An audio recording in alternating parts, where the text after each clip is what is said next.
we have more of our participants come, then we will quickly go through an opening ceremony, but please be seated, please ready your hearts, and welcome to 11th Asia Pacific Heavenly Youth Workshop. Welcome.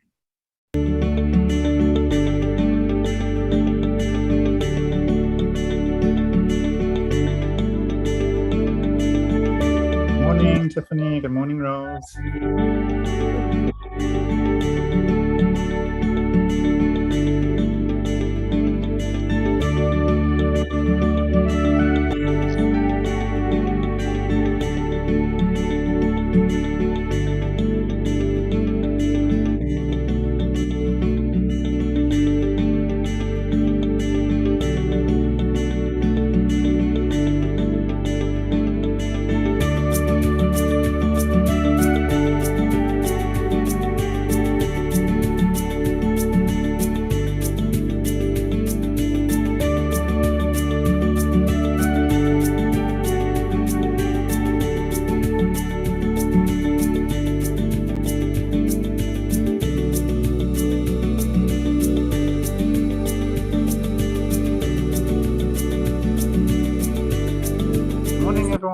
Welcome. Good morning. Amazing that we just opened our Zoom 2 minutes, but have a 100 participants come already. Amazing.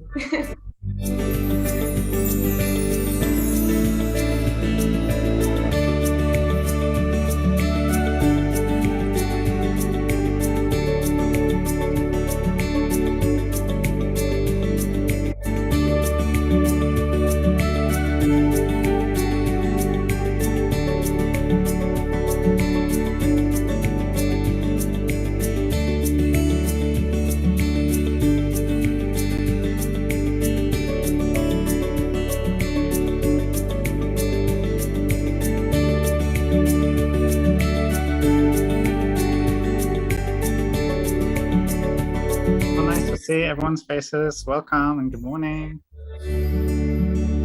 Yes, welcome.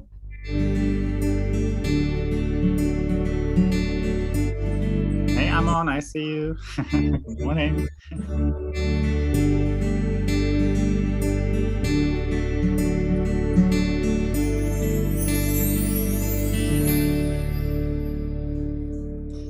Okay, guys, so as we're still waiting for all of the other participants to come, I might quickly go through some of our etiquettes to get us prepared and ready so that we can have a full experience. So if everyone could please take a look at the screen, we'll just quickly go through some of the Zoom etiquette. We want to make sure that you are able to have the best experience, but as well that all of our speakers are able to see you and be able to really convey all of their hearts to you as well.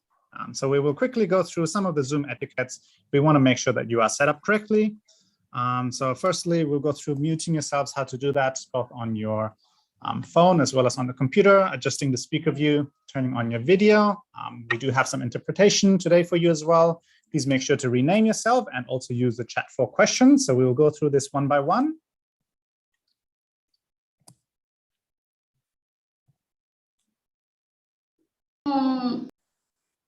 Yes, so first we need to you yourself along this workshop that we can, how to say, like focus on lecture and give everybody can clearly to listen.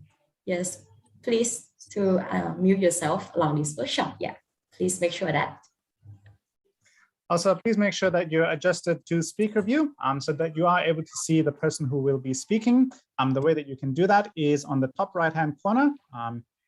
If you click on the view there, you will be able to change the view to speaker or standard. So please select the speaker view. If you are on your phone or on a mobile device, please make sure that your device is not locked. So you unlock your screen, that button over there. Once you've got it unlocked, then when you move your mobile phone to the side, you're able to see the speaker fully in the speaker view. Yes, and then of course, turn on your video that we can face your wow, very warm welcome together. Yes. So first, you can click on left bottom like a start video first. Yes, something like that we can know each other very well. Yeah. Perfect. Also, we will have some translations available. We've actually got 4 languages available for all of our participants today. So if you click on the interpretation button there, you will get the options to choose and select your languages. So today we have Japanese, Chinese, Thai, and Mongolian as well. Wow, so many languages that we have prepared for you. Please also remember to mute the original audio, otherwise you will hear both the speaker and the translation. It can be difficult for you to catch what the speaker is saying. So please select your language and then also please mute the original audio. Yes, and the most important, one of the most important is rename yourself. Yeah, that we can know, wow, where you come from and what's our friend's name. Yeah, you can click on the mouse in the left bottom, like participants, and then move your mouse to your name and click more. And this way you can find yourself that you can change your name already. Thus, we need to rename yourself like in the following on the country codes and name. Yes, example in Philippines, PH, Thailand, TH, Malaysia, and Y. Example like my name is Yong Min Yu, come from Australia, and I will rename myself like AU_Yong Min Yu. Again, if I am Wen Yu, my name is Wen Yu, come from Thailand, I will rename myself like TH_Chin Wen Yu, like this. Perfect. And finally, also please use the chat for any questions that you may have. This is not just for today, but for all of the sessions that we will have in the workshop. At any time when any of our speakers are sharing their stories or sharing their lectures, if you have any questions, please feel free to use the chat function. If you click on chat, you'll be able to find messages that you can send to everyone. Amongst the list of names, there will be a Q&A Shanghai for your questions. So you can select on Q&A Shanghai for questions, and then you can please type to him and ask him your question. Same on if you're on your mobile phone, you can click on the More button, and then you'll have the option to select the chat function over here. Once you select that, please select who you're going to send your question to. If you search for Q&A Shanghai, you're able to type your questions to him. Okay, so these are some of our basic Zoom etiquettes to make sure that you are able to experience this workshop that we are holding online for you to the best of your abilities, and that all of us are able to, yes, be attentive to this workshop as well. Yes. So we will be starting this workshop very shortly. So we've got only around a minute left. I hope all of you are ready, so please be seated and please prepare your heart, and we will very shortly begin this opening ceremony of our workshop. Yes, see you.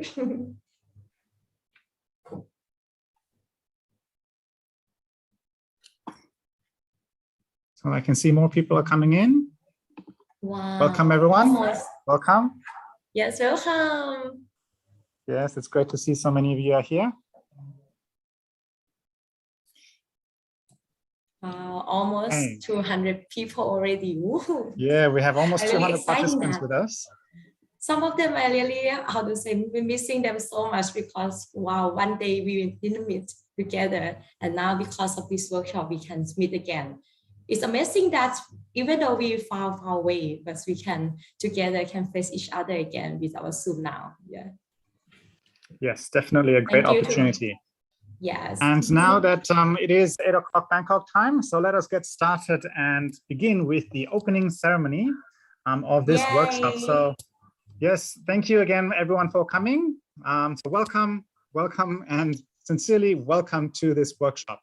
We would now like to officially start the 11th Heavenly Asia Pacific Sunghwa Youth Workshop 2021. Welcome. Yay, welcome everybody. Woo! Wow, can you believe this is already the 11th time that we are holding this workshop? Yes, and every time we hold this workshop, we clear so many unforgettable memories and experience. I'm really excited to see all of our brothers and sisters here. I kind of want to see them. Yeah. What we have in a store of this workshop, I have been waiting for 1 year to see all of you again. Yes, it is indeed very exciting to be able to see all of our brothers and sisters again. So guys, I want to go through the theme of our workshop this time. So the theme of our workshop is becoming the light of the world through a filial heart for heaven. I believe all of you are the light that shines up the dark night, and surely our heavenly parents and true parents have waited for this day where they could see your lovely faces. And I know they want to give you so much love so that you can shine even brighter. Yes, I think you are like the right side, how to say, PowerPoint. Yes, and then but after joining this workshop, we will be reborn into the bright golden star, shining so bright like the one in the corner of the PowerPoint also. Yes, before we begin, we would like to introduce ourselves first. Okay, great. So let me give you a quick introduction. My name is Ken Schmittat. I was blessed in 2010. And as you can see in the picture on the left-hand side, I have one very cute son. One interesting thing about me is I have joined all 10 previous workshops. And I believe I'm the only one who has joined every single workshop, including this one. Yes, and me, my name is Sunghwa. I come from Thailand. Yes, of course, I am basing already with a handsome boy in the right bottom. You can see it also. Yes, and then yes, 10 times to join this workshop, and I may be age. Yes, thank you so much. And then okay, so amazing, we will be. Yeah, sorry, we will be your MCs for today, and we will be your main MCs for the rest of the Asia Pacific workshop. Yes. And then, yes, amazing that first, a kind reminder for our participants, we have a live streaming on YouTube available for those who need it or who may want to share it to your family or your friends. The preferred platform for a better experience in the Zoom. However, if you have a very bad internet or cannot join to the Zoom, you can watch from YouTube also. Yeah. Yes, so please take a picture of this if you need it. Otherwise, our IT staff will send it through to the chat as well, so you're able to watch it on YouTube. Yes. Now, I would like to quickly go through just the Zoom etiquette to make sure that everyone is connected, make sure everyone has, again, the best experience throughout the Zoom workshop. So we will go through muting yourself, adjusting the speaker view, turning on the video. We do have interpretation ready for the people who require interpretation from a different language, renaming yourself, and finally using the chat function for questions. Yes, please remember that we need to mute yourself, along this workshop too, that we can focus on our beloved lecture. Yes. Secondly, please make sure to adjust to the speaker view. You can find this on the top right-hand corner. You can see there's a speaker view button there. If you're on a mobile phone device, please make sure that your device is not locked, so you can unlock your screen. That way, when you move the phone to the sideways, you can see the speaker speaking in full view.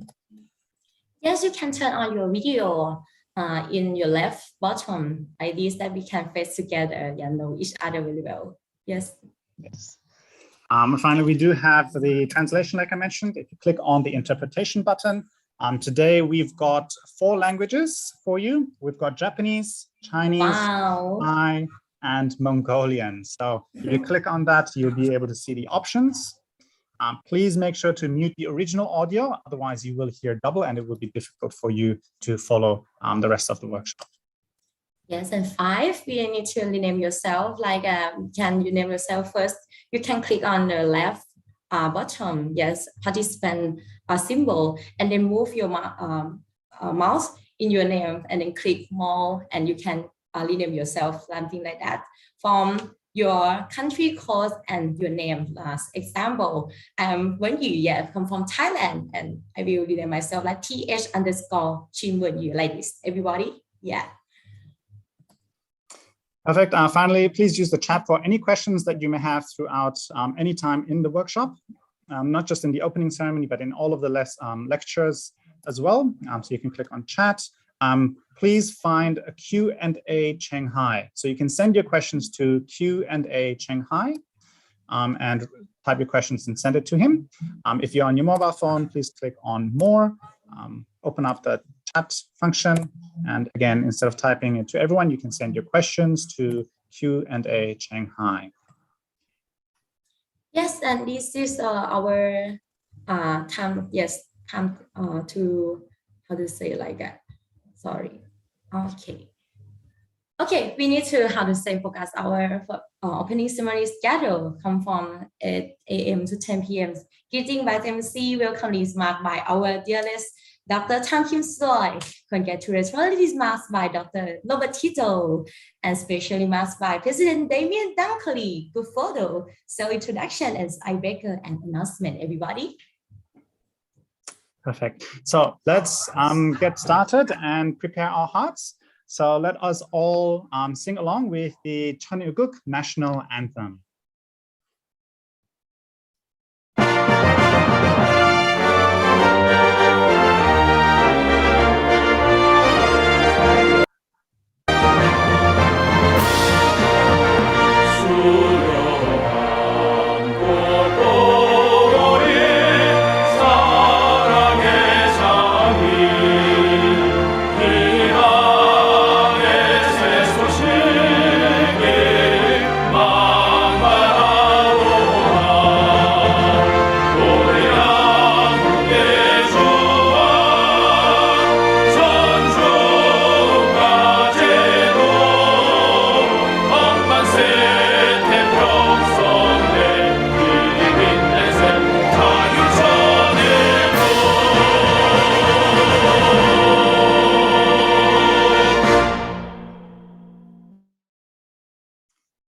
Great, thank you so much.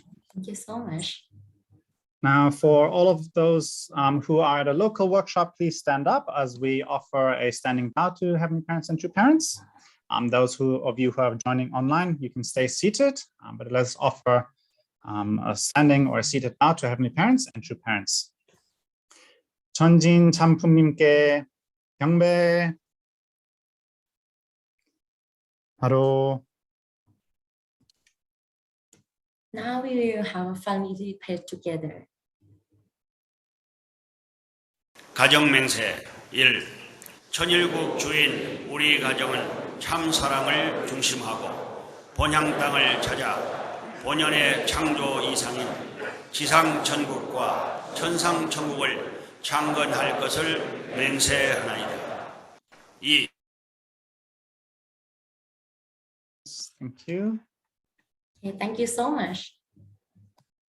So now we will start this workshop by offering an opening prayer. So I will offer the opening prayer. So please join me in prayer.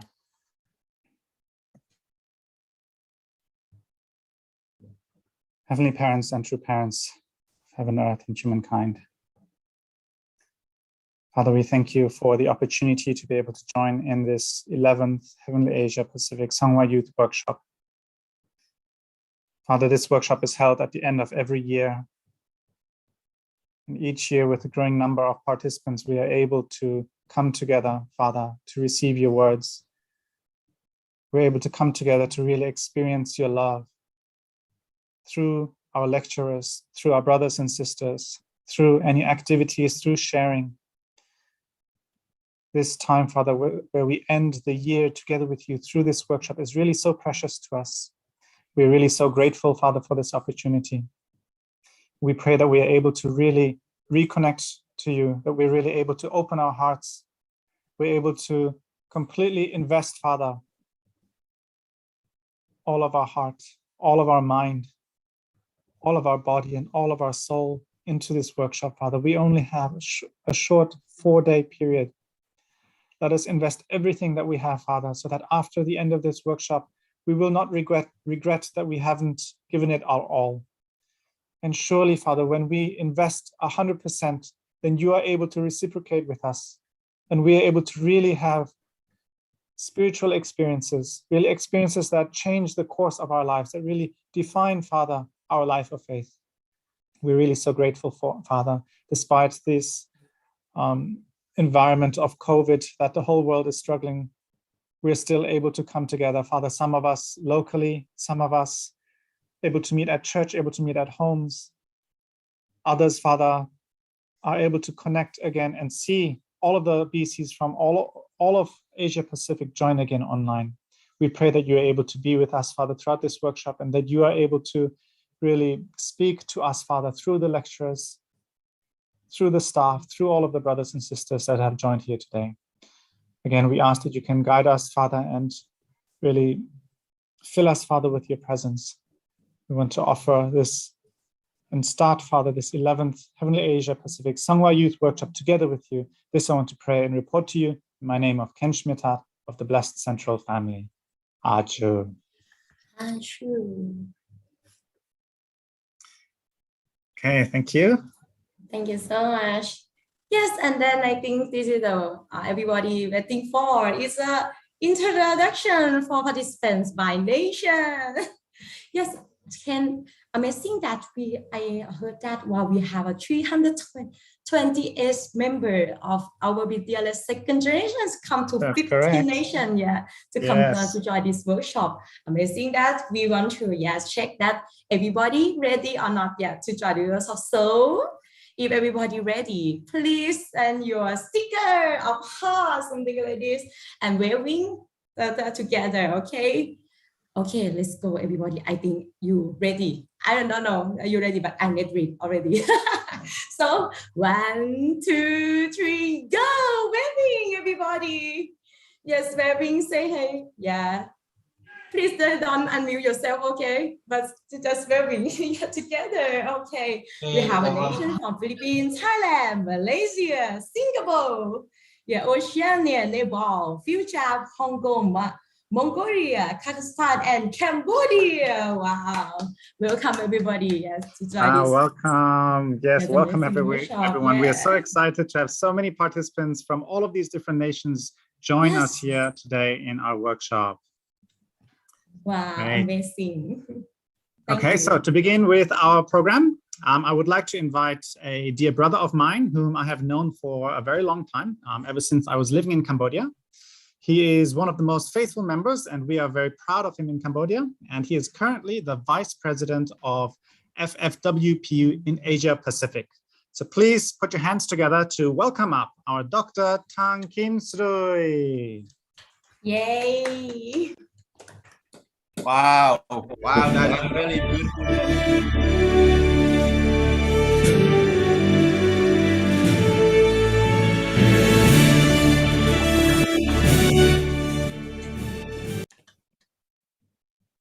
Good morning, Sawadee Krap. Annyeonghaseyo, Ohayou gozaimasu, Ni hao, Namaste, Namaskar, Arun Susday, good morning. This is Tang Kim Srui. Thank you very much. It's very, very, very, very beautiful morning. Wow, Holy Parents, thank you very much. Finally, we come together. Yeah.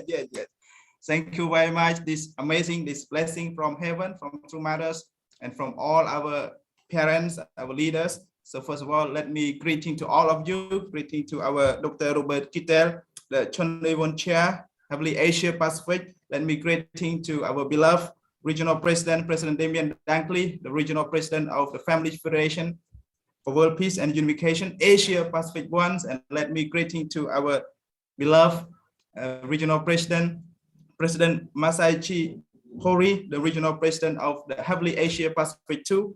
And also let me greeting to our dear, my twin brother, with the same birthday, the same month, the same day, just different hours, slightly different second. Our dear brother Roni Sudusta, the Vice President Asia Pacific too.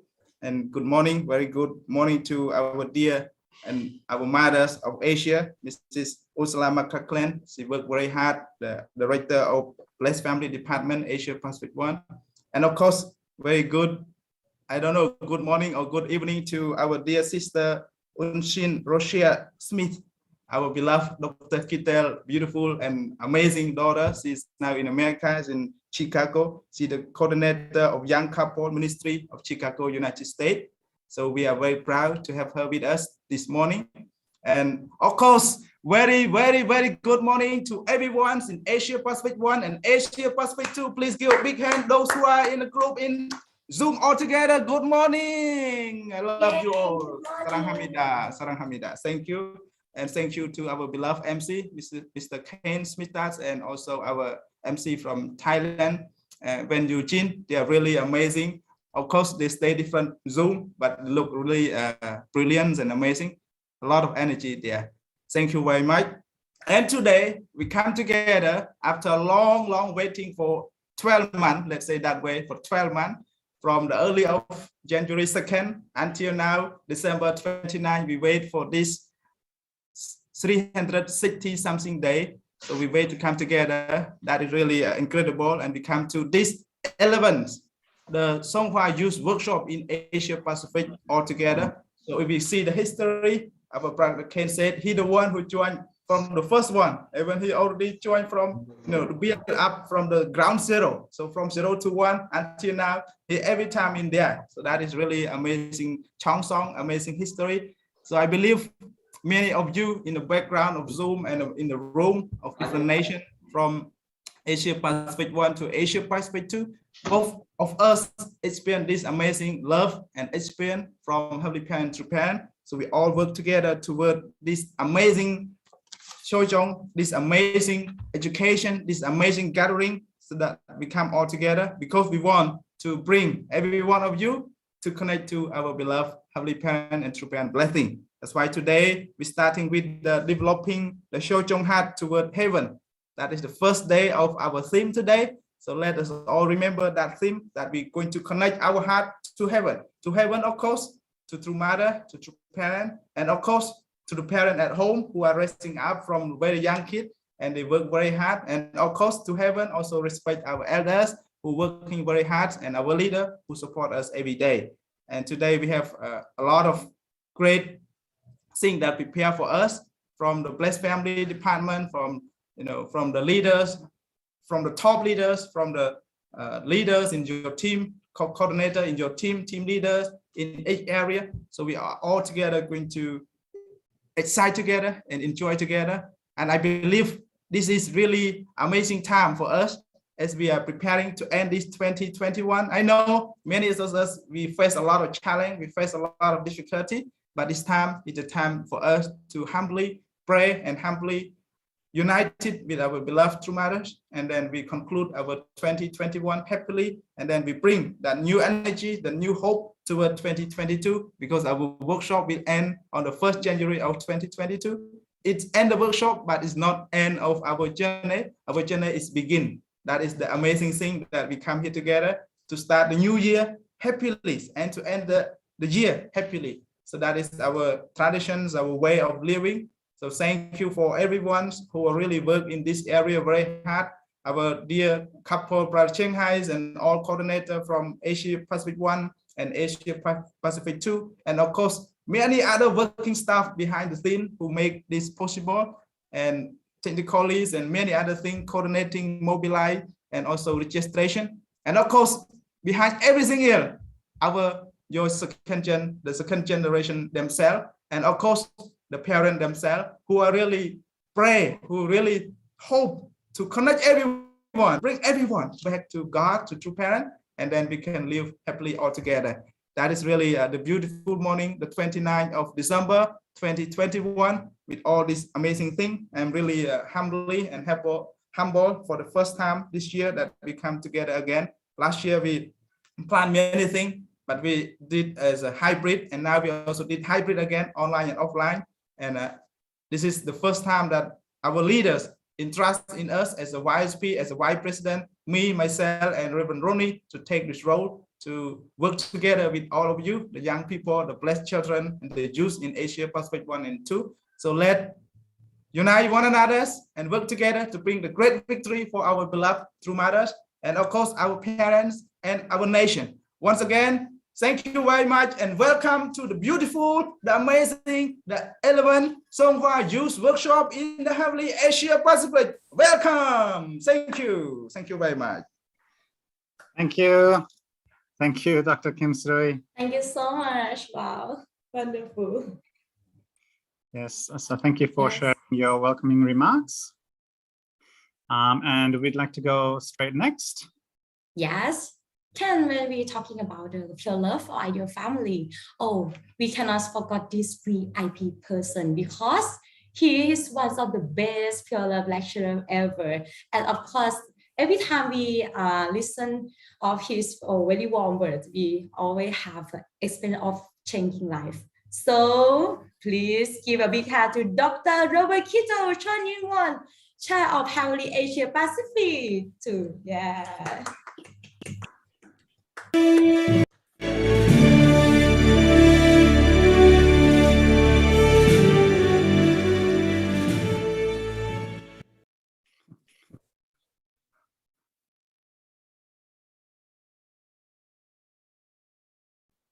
Oh, we cannot hear you, Dr. Kito. Yes. Oh, thank you so much. Thank you, Ken. And thank you for your MC job. And usually when I give these kind of presentations, I first of all make a list. And it's a good thing that you do. If you ever speak publicly, the first thing you can do is make a list of people that you are grateful for and just go through that list. Dr. Kinsuri had done that, and I will do it as well. My gratitude starts with our Heavenly Parent. I believe, honestly, that Heavenly Parent was waiting for this workshop. Well, we say 6,000 years, biblical years, but from the fall of man, I believe our Heavenly Parent wants to have not just his lineage planted on the earth through our true parents, that's their mission, but also for each of us to continue that lineage. God is desperate for that. So my heart goes out to our Heavenly Parent. Of course, I'm wondering who's more valuable, Heavenly Parent or true parent, but because they're united together, the value they share together. So goes out to our true parents, their investment, their sacrifice, Father's foundation, and now Mother's foundation. I know that Mother is most interested in the second generation, raising, educating, preparing, and giving the blessing to second generation. My heart goes out to the two presidents who are responsible for the respective nations. In Asia Pacific 1, President Damien Dunkley, who has now moved with his family to Thailand, and President Masaichi Hori, who is yearning to move to Philippines, but because of COVID, he just can't. So for 1 year, he's been in Japan and having this Zoom connection because of that, and then doing a great job. I really enjoy listening to him, the insights that he has. Ching Hai and Kuei Ping, thank you for your investment. You're kind of like the parents of this workshop. You have sacrificed the most, having meetings after meetings after meetings with the different groups, encouraging, putting together, changing, editing, and thank you for that. The staff of and especially this time, I think something unique is that there are more second generation that are really taking ownership over this workshop. That is exciting, and that is really, really great. Also the IT department, I think both in each of your countries and also in the Philippines, they're kind of coordinating this, to our other presenters that are going to be there. But most importantly is the 328 participants who are here. We have also the foundation of Dr. Young. Ken is, of course, married to one of Dr. Young's daughters and has been participating in all 10 of these, a decade of investment. And Dr. Young has a foundation and initiative. But I believe that this workshop, I honestly think that it'll be the best workshop ever. That's not to say the other workshops were not the best at their time, because I think they were also. But each one should be better because we gain more experience, we gain more knowledge, and so then it can be better. If we invest, it will be, and I'm sure it will be. I'm thinking that the most important thing that I would like to say now, after going through my list of gratitude, is what type of attitude each of the participants and speakers need to have to make this successful. And I have children, so kind of, I can imagine,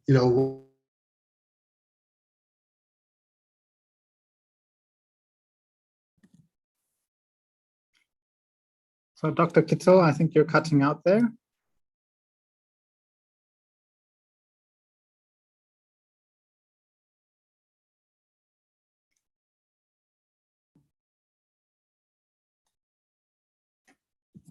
Let's give him a little bit of time. I think it's just some bad internet connection. He should be back soon. There you are. Back soon. Can you hear me now? Yes, we can hear you. Yes, please. Okay.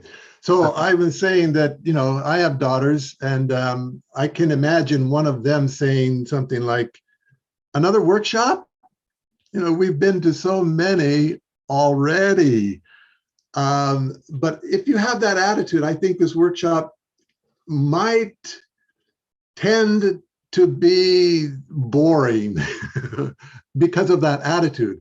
But with the same words, you can change your attitude. Another workshop? I've attended so many. Oh, this is going to be better than all the other because I have the foundation of attending so many workshops. There's something new that I can learn. There's something that I can gain. So I think having that attitude is critically important. I know that myself and my daughter, who will be speaking tomorrow, and the other lecturers and the staff have put in 110% of their energy and effort to do this. And I believe also we look at the foundation of some of the difficulties that the different nations are going through, the floods in Malaysia, the typhoons in Philippines. And I don't think for a moment that these are caused, you know, by God in order to make this workshop better. I don't make that connection, but I do believe kind of we can claim that and say that, you know, well, these difficulties and sacrifices are just things that we see, but how many difficulties and sacrifices we don't see. And yet, if we work together in the future, I believe, maybe, you know, a long time from now, but in the future, we can make substantial changes in this world to prevent these disasters from happening. Climate change, natural disasters, social difficulties that we're going through.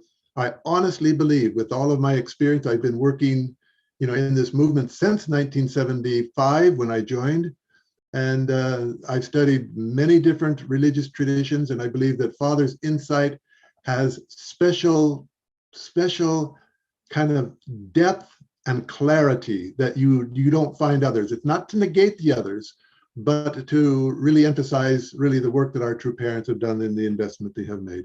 So again, becoming the light of the world. When Ken mentioned that you are the light of the world, I was thinking of a light, and inside a light there's a filament, but that filament is in a vacuum, complete vacuum. And that's kind of like what we need to be, completely selfish. And the more selfless, sorry, completely selfless. Caught myself there, yeah? And then in this vacuum, and then we will shine even brighter. So again, congratulations. Thank you for coming. Thank you for investing. And I look forward to meeting you after this opening session. Thank you, and God bless. Oh, thank you so much. Yeah. Thank you, Dr. Robert Kittel, for your heartwarming congratulatory remarks. Yes. We look forward to be able to hear more from you. Okay, so let's go straight into our next speaker. So we will have special remarks by our President, Damien Dunkley. Yeah, every time I hear President Damien Dunkley speak, I get so excited, and I can't wait to hear what he has in store for us today. Even last year, I remember when he first shared his testimony, when he first shared his lecture, I was mind blown. And yeah, again, I'm really looking forward to be able to hear from him. I hope you guys do too. So without any further ado, let's put our hands and put our hearts together to welcome up our President, Damien Dunkley. Yay. Thank you.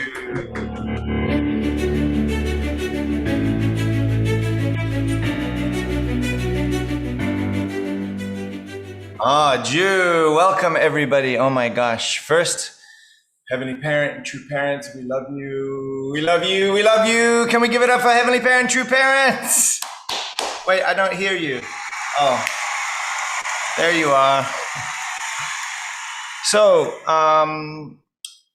you know, I'm so impressed because Dr. Tang, you know, I always call him Kim Sri, Dr. Kim Sri, but I think Dr. Tang sounds like, I can't decide whether it's a really famous soda or something out of a James Bond movie, but Dr. Tang has a certain ring to it. So Dr. Tang and Dr. Kittle already acknowledged everyone. In fact, they almost dedicated 70% of their time to acknowledging everyone, I think, and that inspired me to completely change what I was going to say. So, I want to acknowledge all of the same people, and especially our leaders in AP2. This is one of the things that we do and that you have done, right, for 10 years. And this is an example of something that's so beautiful that we want to continue and support. And working together with President Hori and our leaders from AP2, I hope that you can feel, as young members of this movement, that your family is intact. And of course, those of you in AP2, our brothers and sisters, our blessed children, our youth, you're welcome to come anytime to any nation in AP1. You don't need my permission. But we do have a beautiful, training center in Pakchong. Oh, so beautiful. I've already been there twice, just since I came. So maybe in the future we can meet there, or in the Philippines, or in Australia. I remember you guys in Australia. I was there with Carlson, 3-4 years ago. So I hope that President Hori gives me some excuse to travel to the beautiful islands, Dr. Kittle. But I know that I still have many nations to visit. I was late to this because I was just in a PeaceNet meeting with Nepal. Oh my gosh, they're all working so hard. So God bless you. I really want to thank you. And I want to give you a moment to do as Dr. Kittle advised us to do. Of course, when we speak publicly, we want to acknowledge all of the hard work. In fact, on that note, before I start, I do want to give a big round of applause to who? To our interpreters. Oh my gosh. Without our interpreters, we would all sound like, hello, and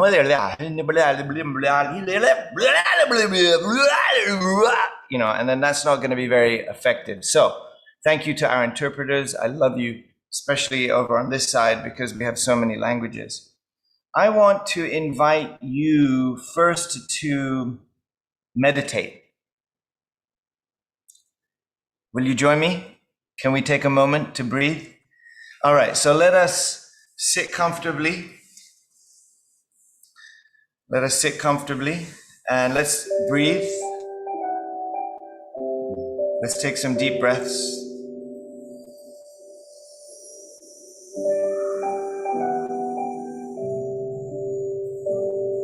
If you're in a room full of youth and you're giggling, that's fine. Let it all go. Let it just breathe in. Breathe out.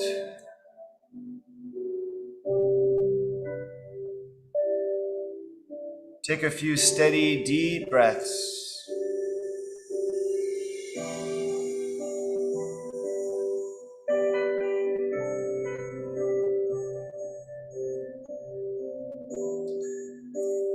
Keep your eyes closed.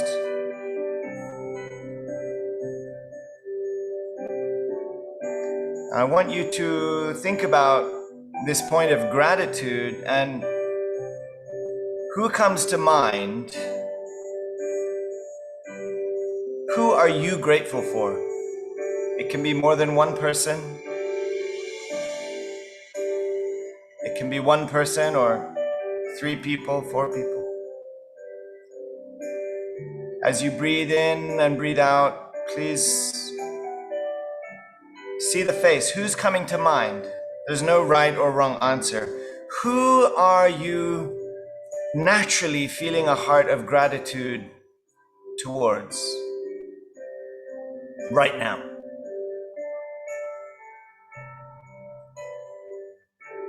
And I want you to really pick the top person, the first person.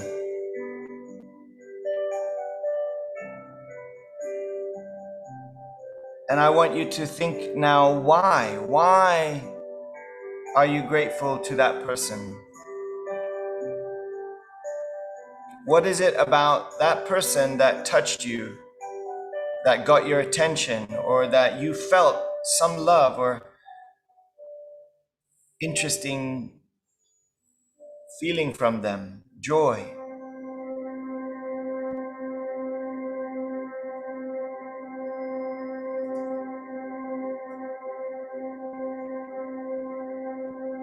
And go back to those moments where you feel that love. Reimagine those moments where you see them. They're affecting your life in some way, and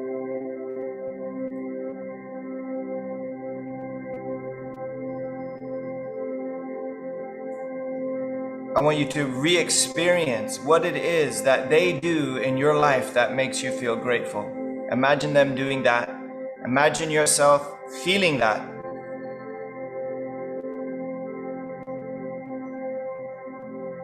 It can be one or two people.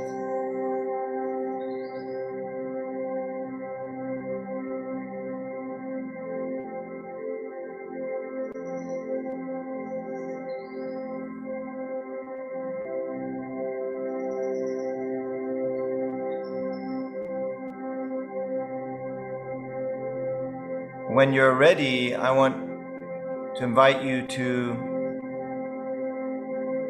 open your eyes slowly when you're ready and write down the name and just a key point why you're grateful. Not just who, but why are you grateful to them? Write it down on a piece of paper, on your phone, on your computer.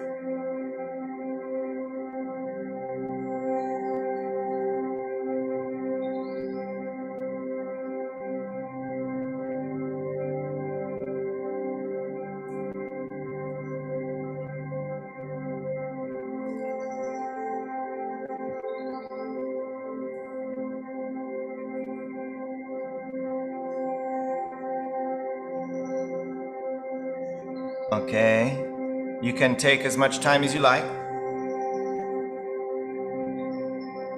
And when you're ready, I want you to tell that person right now. You can either text them or email them or message them or Discord them or call them. If it is a person who you cannot contact because you're really thinking of true parents, then you can express still your heart to true parents.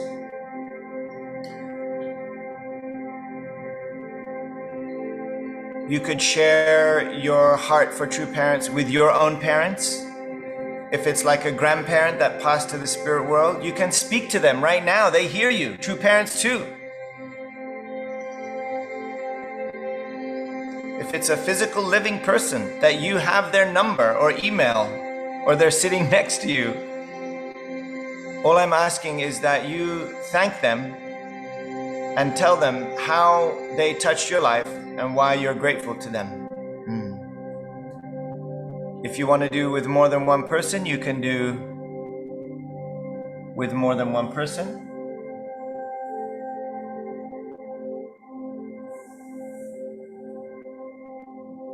I just realized I left my phone upstairs, so I don't know if my children chose me. Jonathan and Hannah just found out that they were registered for this workshop, and they're doing it all in Thai.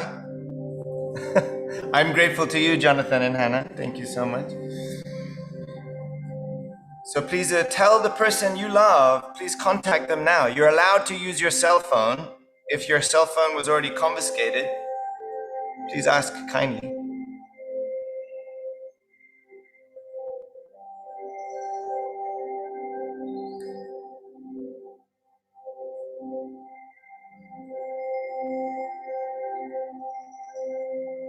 And then when you're ready, I also encourage you to use our Zoom chat box. Those of you who have access to it, you can let us know how you're feeling right now.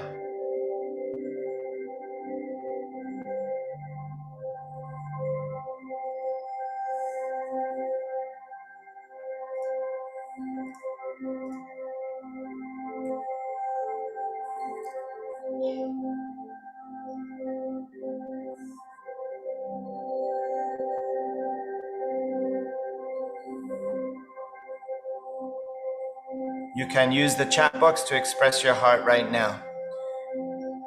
Dr. Tang said, I'm grateful to true parents, my parents, and my wife, because they give me life and happiness, and they shared my struggle and pain. They are my Messiah.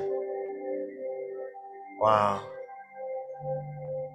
Miwa said, first time I ever felt grateful tears. Beautiful, beautiful. And then Mike, emotionally touched. Usually Miwa might cry from complaint or self-pity. This is very deep.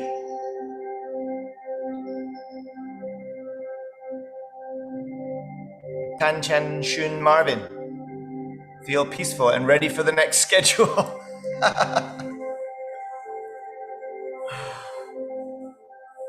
Oh, please share your heart. You don't have to make any confession. Just encourage one another. Let us know that you are alive and that you are human and that you feel. How do you feel? Yes.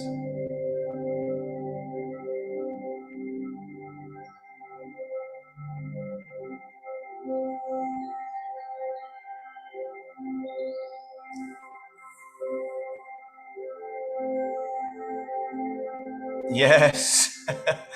Victor's grateful to himself for making it through 2021. Aju. Yeah, you can write in your own language. Don't stress about English.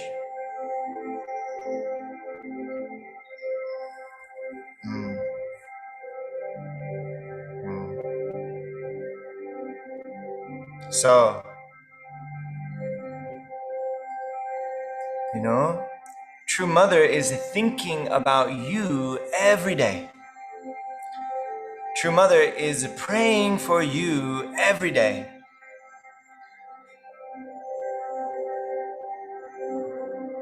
True father, Hyojinim, Hungjinim, Daemonim, your ancestors, how much they're longing for you to feel true joy and happiness. I think when we're young, we worry about many things about our future.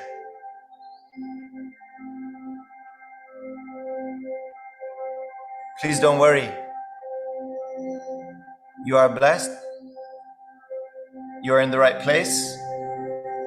You're the most lucky people in human history. Isn't that right, Dr. Kittle?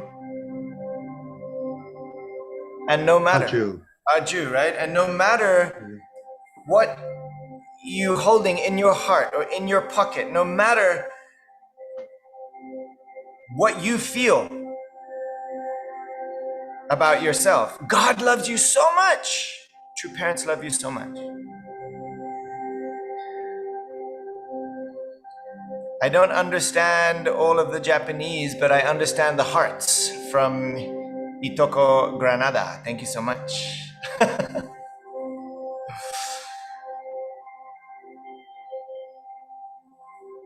If you really think about it, there's so many people you can be grateful for, right? And I'm sure many people are grateful for you. So, we have this incredible ability to affect each other's lives. We have this incredible impact on one another's lives. You're wondering, what should I do? What should I study? What job should I go? Where shall I go in my life? What's the meaning of true parents? How do I connect my life in the church to the real world outside? Or is that the real world? Or is this the real world? Or maybe you worry, I did this, I did that, I did something wrong, or I thought something wrong, or I'm not sure if I even trust where I'm going. Many different kinds of questions we might have. Don't worry.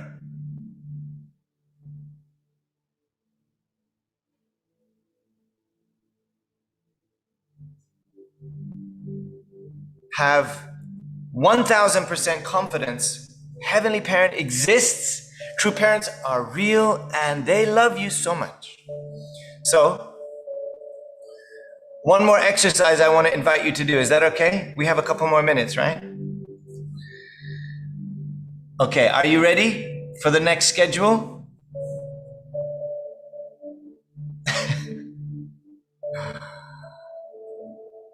Tan Chen Shin Marvin said he's really ready for the next schedule. Okay, so this is the next schedule. I want you to reflect. Okay, so again, maybe it's better if you close your eyes, give yourself some space. When you close your eyes and breathe, remind yourself that you can tap into the universe from right here.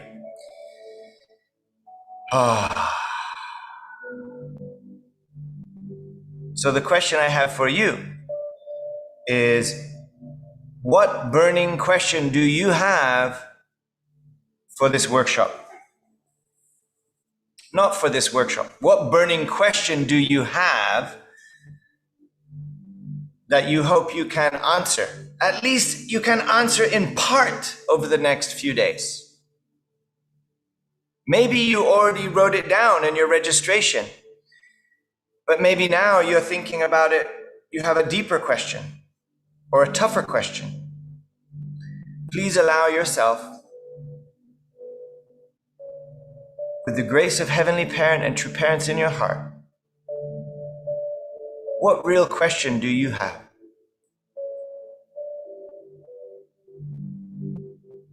Please write it down in your mind.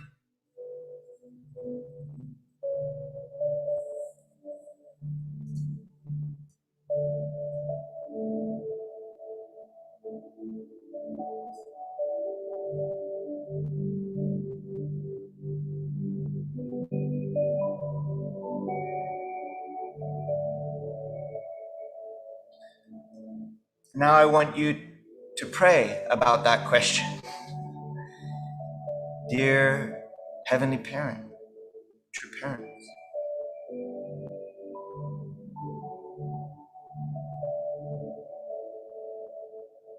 ask God that question. Ask True Parents that question right now. You can even ask your ancestors to help you right now.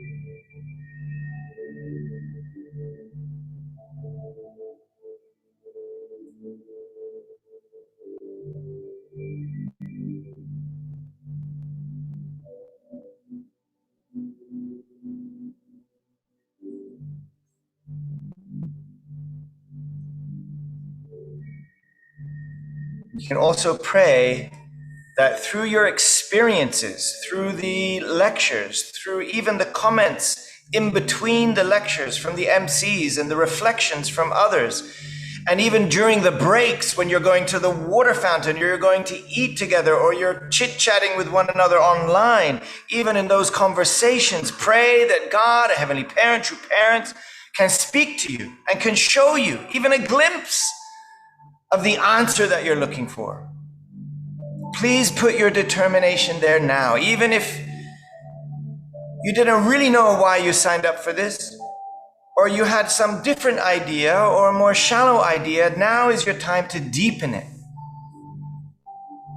so that you can get the most out of the time that you are investing. And we're preparing for a new year.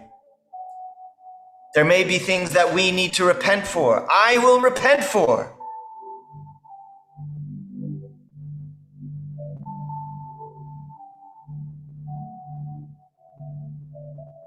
You know, we don't express our love and attendance to True Parents just in front of the offering table or just when our parents are watching. The best way to express our love to true parents is how we love one another, respect one another. And it's not simple. So let us invest everything for this workshop. When you're ready, you can open your eyes, you can greet one another. Again, let's use the chat box to tell each other, to encourage one another. Even you can write down your question here and declare it in front of the whole world if you wish to.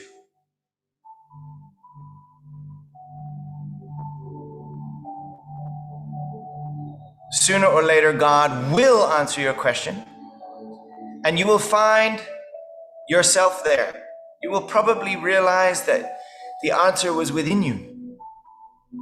So have confidence, brothers and sisters, beautiful young people of Asia, beautiful, blessed children, incredible people born and joining here thanks to our true parents who sacrificed and gave everything, but not because they want us to live a miserable life of sacrifice and suffering, because they want us to be happy. Yes. To be successful. Yes. To be in loving families. Yes. But I have to be willing to overcome all of the stuff that I put in the way. So, brothers and sisters, again, I want to thank our elders, our leaders, our organizers, our staff, everybody across Asia Pacific 1, Asia Pacific 2.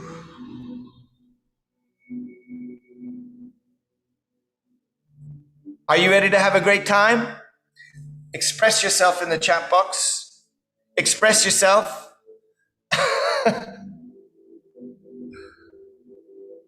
Are you ready to have a good time?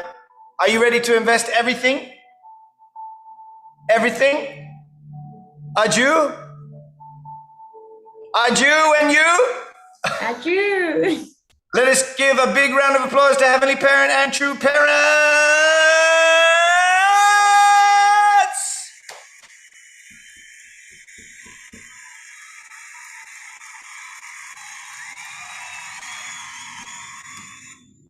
Aju.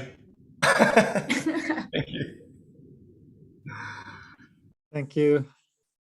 Thank you so much again, Okay, President. please give a big Damien hand Dunkley. to President Damien Dunkley again, everybody! Louder, louder! Amazing, amazing.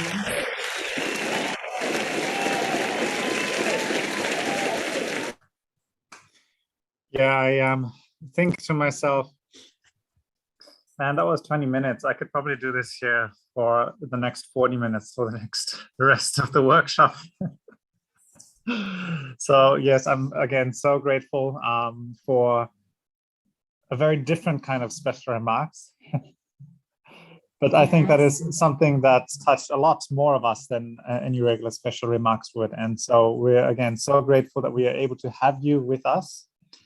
And I think, I don't know if you can tell, but you've made a mess out of my face. Thank you.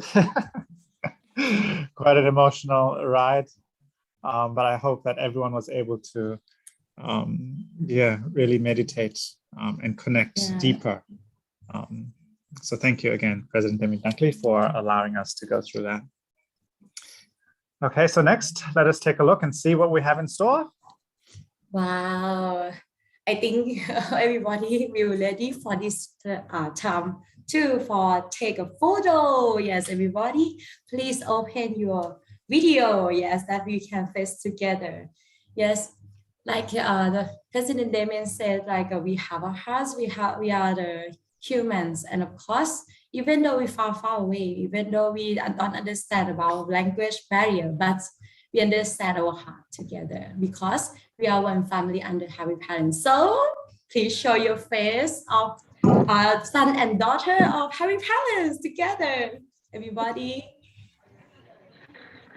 Okay, I think everybody ready. So first, if I say Aboji, Omani, and we all will do like this. Salaheyo together, okay? Okay, let's start. 1, 2, 3, go! Aboji, Omani, Salaheyo! 사랑해요. Yeah. Okay, take a minute. Everybody. 사랑해요. Yes, Salaheyo. We take this history. Yes. time together. Okay, again. If I say Vision 2027, sing me, and sing me. Everybody got it? Okay, let's go. 1, 2, 3, go. Vision 2027. Sing me. Woo. Okay, take a minute, please. Yay. Wow, amazing. And then the last, if I say 11 Asia Pacific, Sunghwa Youth Workshop, sing me again. Okay, everybody. So let's start. 1, 2, 3, go. 11 Asia Pacific, Sunghwa Youth Workshop. Sing me. Woo. Wow. Yes, give a big hand to everybody. Amazing picture. Yes, I think happy parents and true parents feel very happy, yeah, to see all of you. Yes, here now. Thank you so much. Yes, thank you for the group photo. Yes. Make sure we commemorate this special time and special occasion. So next, we will go through some self-introduction and icebreakers for all of our participants. So yeah, it is now time for self-introductions and icebreakers. Yes, you create room for up to 10 people per room. You can meet new people from all over Asia Pacific. Amazing that. Yes, and look, in these breakout rooms, you will be randomly assigned. Okay, so this is the perfect opportunity to meet other second generation, other BCs from all of the other regions. So this is a time for you to go beyond your comfort zone, to go beyond your nation, beyond your culture. Yes. And furthermore, it is time to go beyond your languages as well. Yes, of course. And let's take the opportunity, my dear brother and sister, as you only have 50 minutes to get to know each other. I hope you will enjoy this time really well. Yes. Also, for those of you who are in a local workshop, please, if you are able to, jump onto your own device. If you can jump onto Zoom, that way you're all able to share individually with the self-introduction and the icebreakers. You're able to participate in that as well. And for any of the parents who have joined us here today, for the parents and staff, when you get the link to join a breakout room, please do not join so that we can have all of our participants only. Just the participants join into the breakout sessions, and the parents and staff can stay in the main Zoom. Okay. So this is a quick guideline for all of the participants for you to share. So please, team leaders, please facilitate it well so that everyone in your group is able to share. Yes.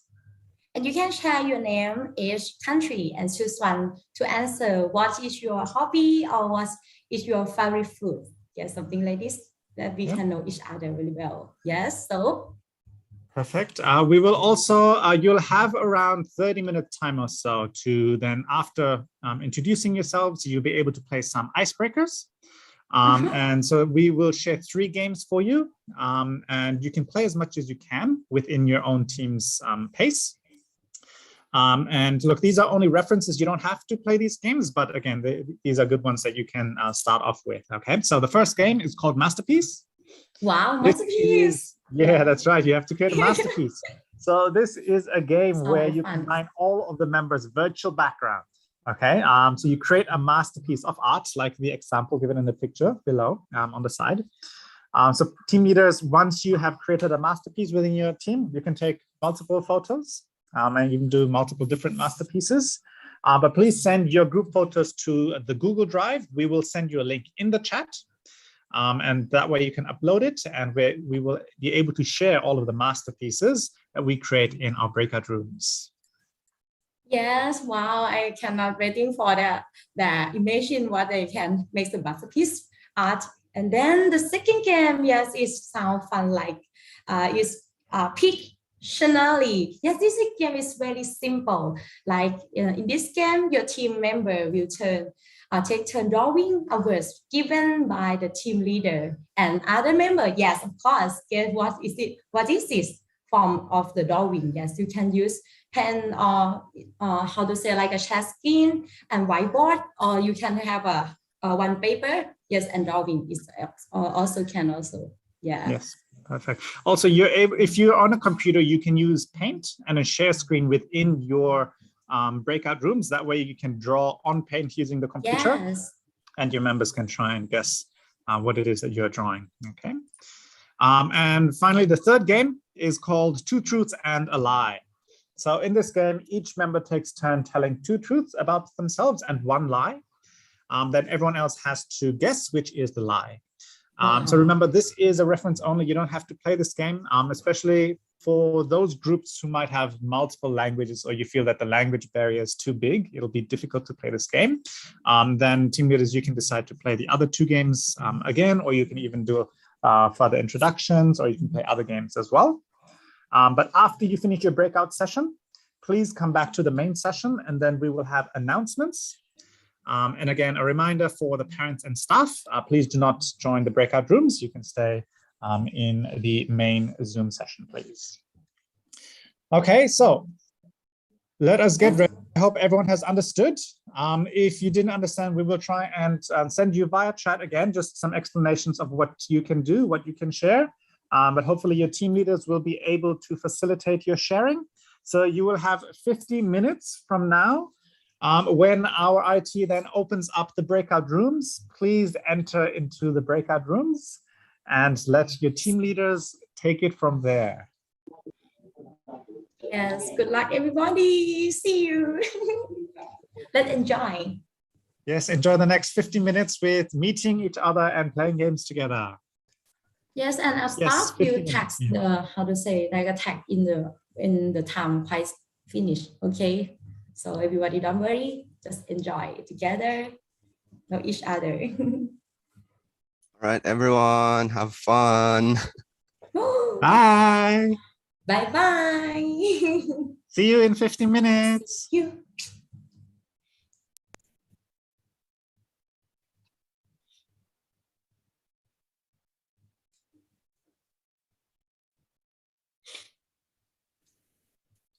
See you shortly. Bye-bye. See you again.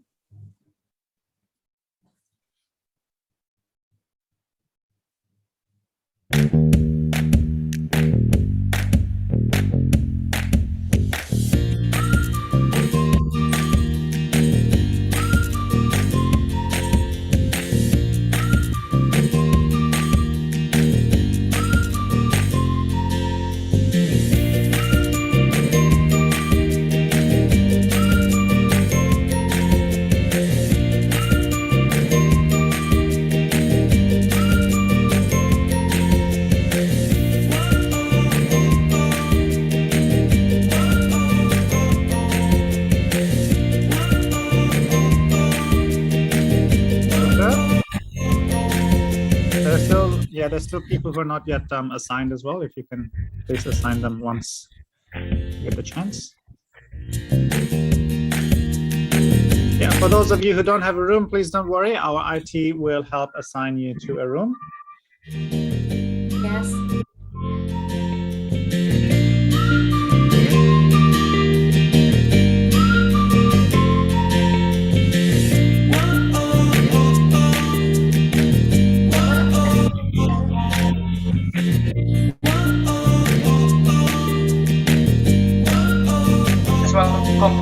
See you, my dear brother and sister. Yeah. For some of our participants, please accept the invite. Just our participants. Wait, for those who still don't have, still trying to put you. Please assign a room to Jonathan.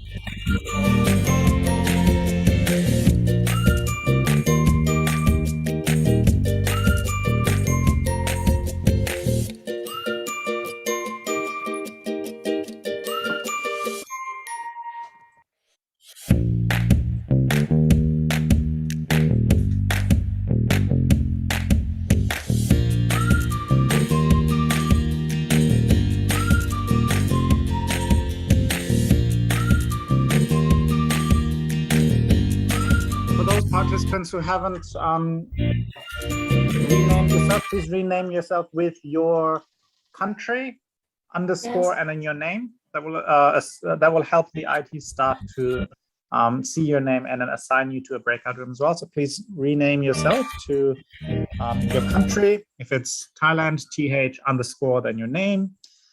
If it's Oceania, you can put OC underscore your name, whichever country you're joining in. I think for President Damien Dunkley's children, you guys can put your name under, you can use TH because it's not going to go according to language. If you guys are in Thailand, you can just put TH underscore and your names.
Chưa ổn. ฮะว่า ผมยังไม่โดนแยกเลยอ่ะ อ๋อแป๊บนึงนะเดี๋ยวพี่วิกเตอร์เขาจะแบบว่าเขาเรียกว่าเลือกให้อ่ะ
Then Auntie Kuya Ping, I'll make you host again. Okay. Okay. Thank you. All the best.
Tanpa linguistik.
Ali, Yes, should I stop the music? It's okay. yes, Ali, we can now only remain the key staff, like the Mrs. Ursula and our key staff in the main room. Others we can assign them to the waiting room. Okay, okay, Because later we have also rehearsal before the event. okay. We can assign them to the others to the waiting room. Sorry, everyone.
Ali, Mrs. Ursula, please remain in the main room.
Okay, thank you. Thank you. You can take a rest now. So all the main staff, yeah, see you again. 11:30 a.m. Bangkok time. Thank you.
Lopo kita. Welcome. Oh, jadi tes.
break, and then we'll have the second session given by Mrs. Ursula McLachlan, followed by a Q&A session. Finally, we will have a testimony from Reverend Ronnie Sudusta, so please, you can look forward to that. And again, just as a final reminder, you can send your questions to Q&A via your chat. Yes, first lecture of this afternoon. Yes, he's currently the Sean Iwan China Asian Pacific. He's also with the co-chair, blah blah blah blah blah blah blah. Yes, so please give a big hand to Dr. Nobakito. Currently, we don't know what he's going to be in the future. Thank you. Thank you.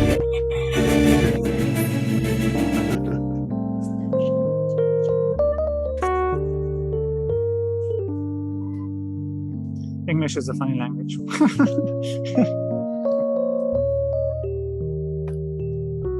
Yes, it is. Okay, good. Is Mrs. Ahala is there?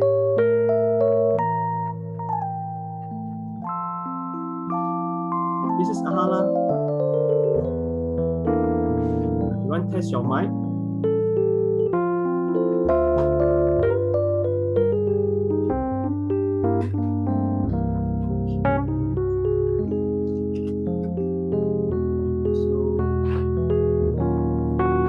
Recording in progress. Recording stopped.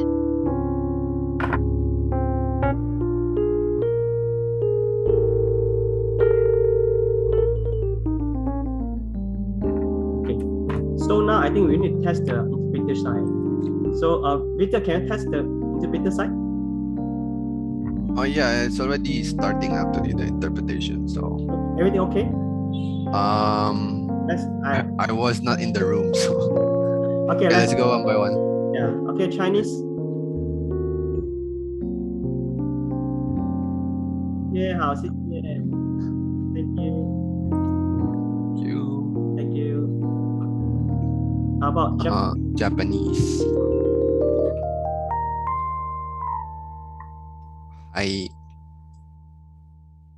Thank you. Next will be Mongolian. Yes, loud and clear. Thank you. And lastly, Thai. Yes. Blah, blah, blah, blah. Very blah. Okay. Thank you. Yeah, interpretation is clear, unfortunately. Thank you, Victor. Very good. Okay. So, I think our lecturer side need to test the mic. Dr. Kita already okay. Dr. Kita is okay for your side? You want to test one more time or no need?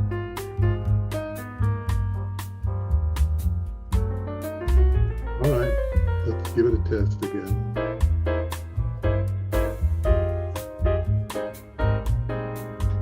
And I need to get rid of that.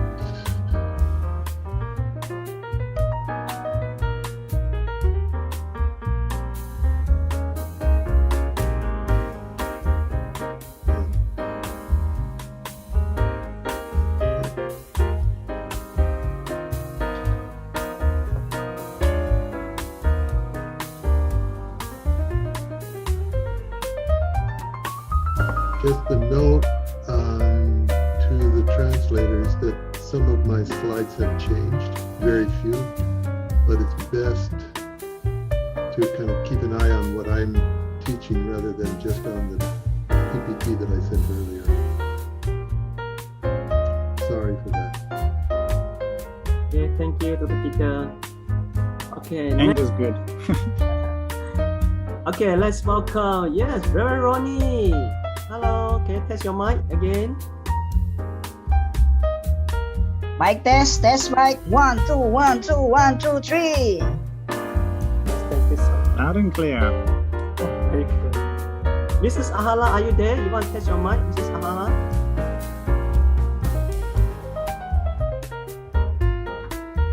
Yes, I'm here. You also want me to test my PowerPoint? Yes. Yes. Okay. My mic is okay? That's good. Sound is good. Light Okay. on is better.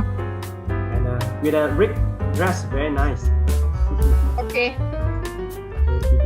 Matching my PowerPoint. Okay. Okay, good. Yes. Okay. Like mine. Okay, I think. Mine? You saw my PowerPoint? Yes, I saw that you were talking about the 10 Commandments, so I didn't put it in. But I wasn't planning to put it in anyway. Just 9 of them. Okay. Thank you, everyone. I think we need to open our gate to welcome our husband. So, technical, we can start to record now for our this second session. Okay, MC, ready? Yeah, we're ready, and we can have background music too. Yes, let's start. All right. Please start recording, and we're gonna open the breakout room. I mean, breakout rooms, waiting room. Recording in progress.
Sections of 11 Asia Pacific Sunghwa Youth Workshop. Welcome back. Yeah.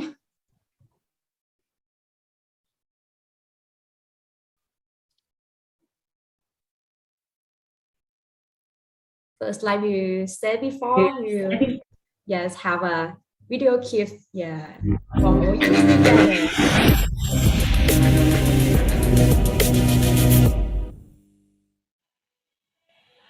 Look, there's such a cool dance group. Oh, yeah. They make me really want to dance. But dancing alone will be fun. How about we invite our friends to dance with us? That's actually a great idea. I'm going to send them a text right now. Okay. There we go.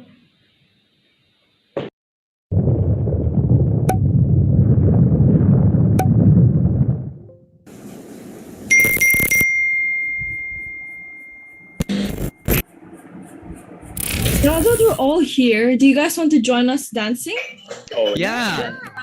Yeah, sure. We can't dance together in real life. How about we dance through Zoom? That's a very great idea. Let's do it.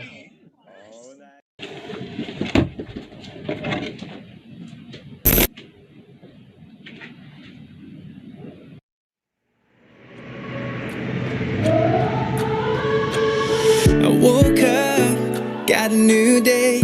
Feel good cause I know I'm going your way. Straight up, singing your praise. Got real joy even on a Monday. I broke up with my old ways, and I want all the world to know that I'm thankful, yes I am. You've been been so good that I'll say it again. Oh, I'm thankful, yes I am. You've been so good that I'll say it again. I'm thankful, yes I'm thankful. I gotta say I'm thankful. You've been so good that I'll say it again. I'm thankful, yes I'm thankful. You've been so good that I'll say it again. I found out it's better your way. You love me even on my down days. I won't stop singing your praise, and I want all the world to know that this is the day that the Lord has made. Sing it again, it's an old refrain. This is the day that the Lord has made. I'm changed and I tell you I'm thankful, yes I am. You've been so good that I'll say it again. Oh, I'm thankful, yes I am.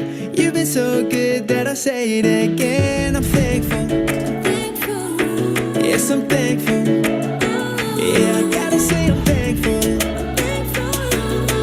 You've been so good that I'll say it again. I'm thankful, yes I'm thankful. You've been so good that I'll say it again. When you're thankful, everything just seems a little brighter. Deeper than the dopamine, my heart is catching fire. Lifting up inside, yeah, I feel a little lighter. Sing it with the choir. Keep on not shaking. Strong he'll stand. And I'm worried, I am praying. Yes, I am. Can we lift that voice and say it? Yes, we can. You've been so good that I'll say it again. I'm thankful. Yes, I'm thankful. I gotta say I'm thankful.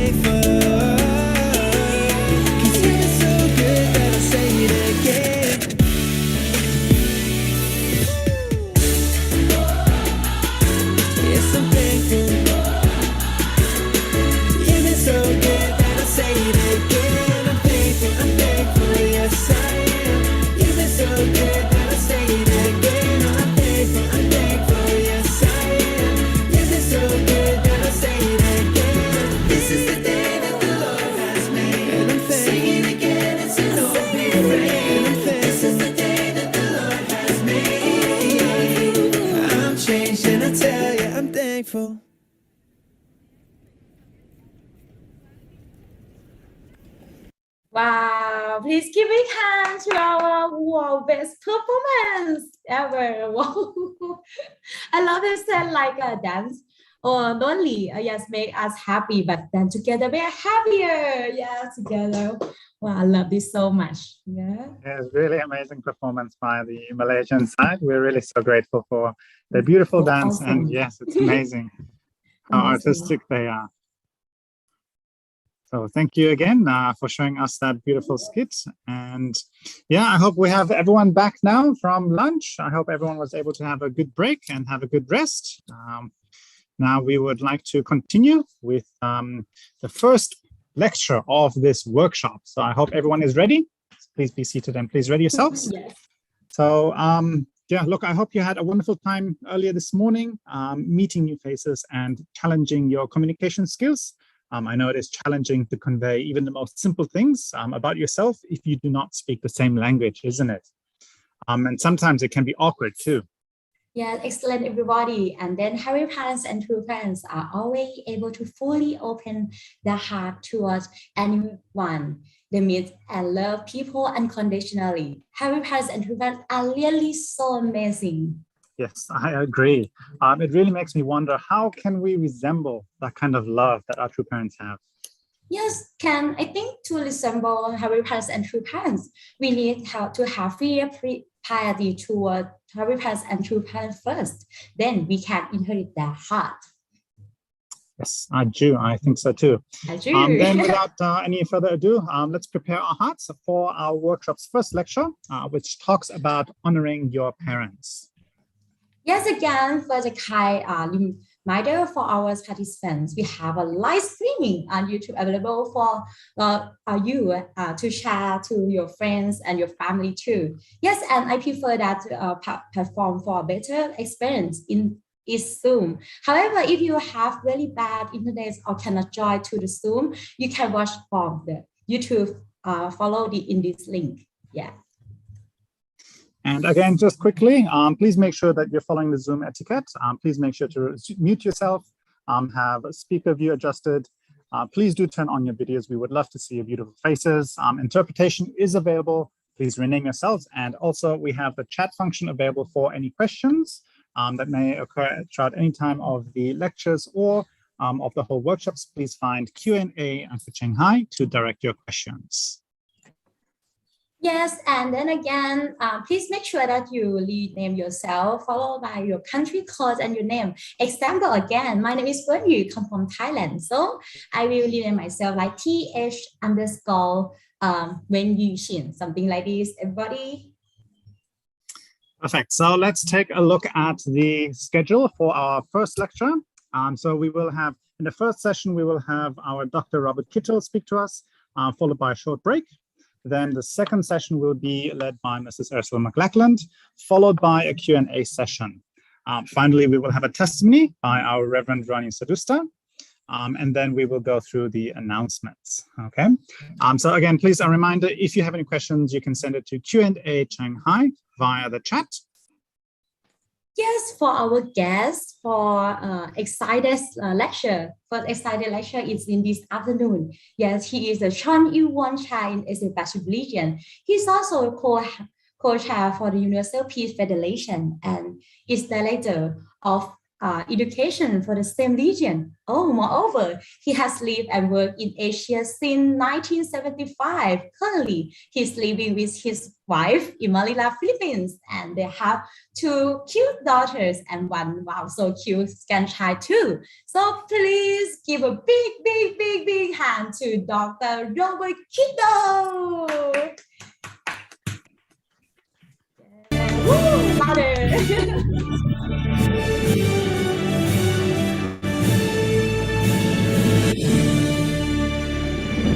Thank you, Ken and Minju. Thank you, everyone, for coming back.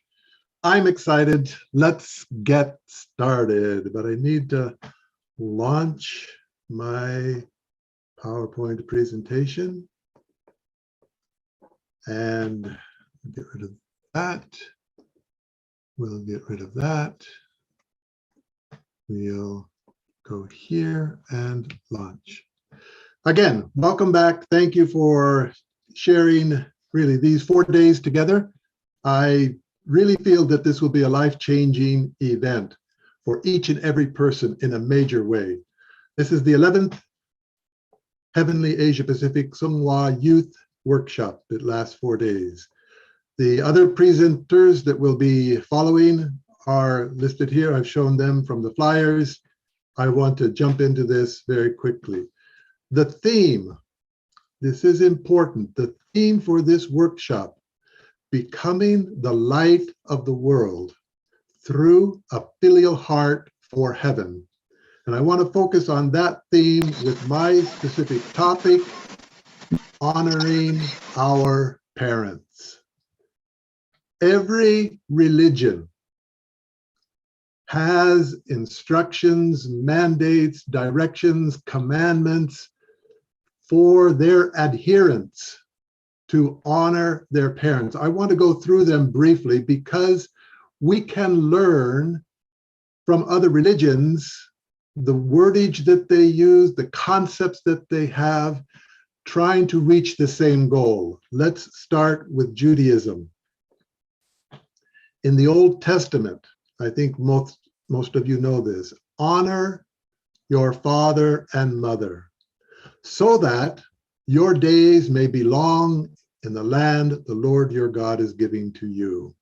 So if you honor your parents, then you can inherit the land that the Jewish people wanted. And you can have good fortune with you. You will not lead a wayward life and a selfish indulgence. And you will build a culture of goodness that honors their parents. This was in the Old Testament. It was part of Moses's commandment. Moses gave us 10 commandments through his revelation from God.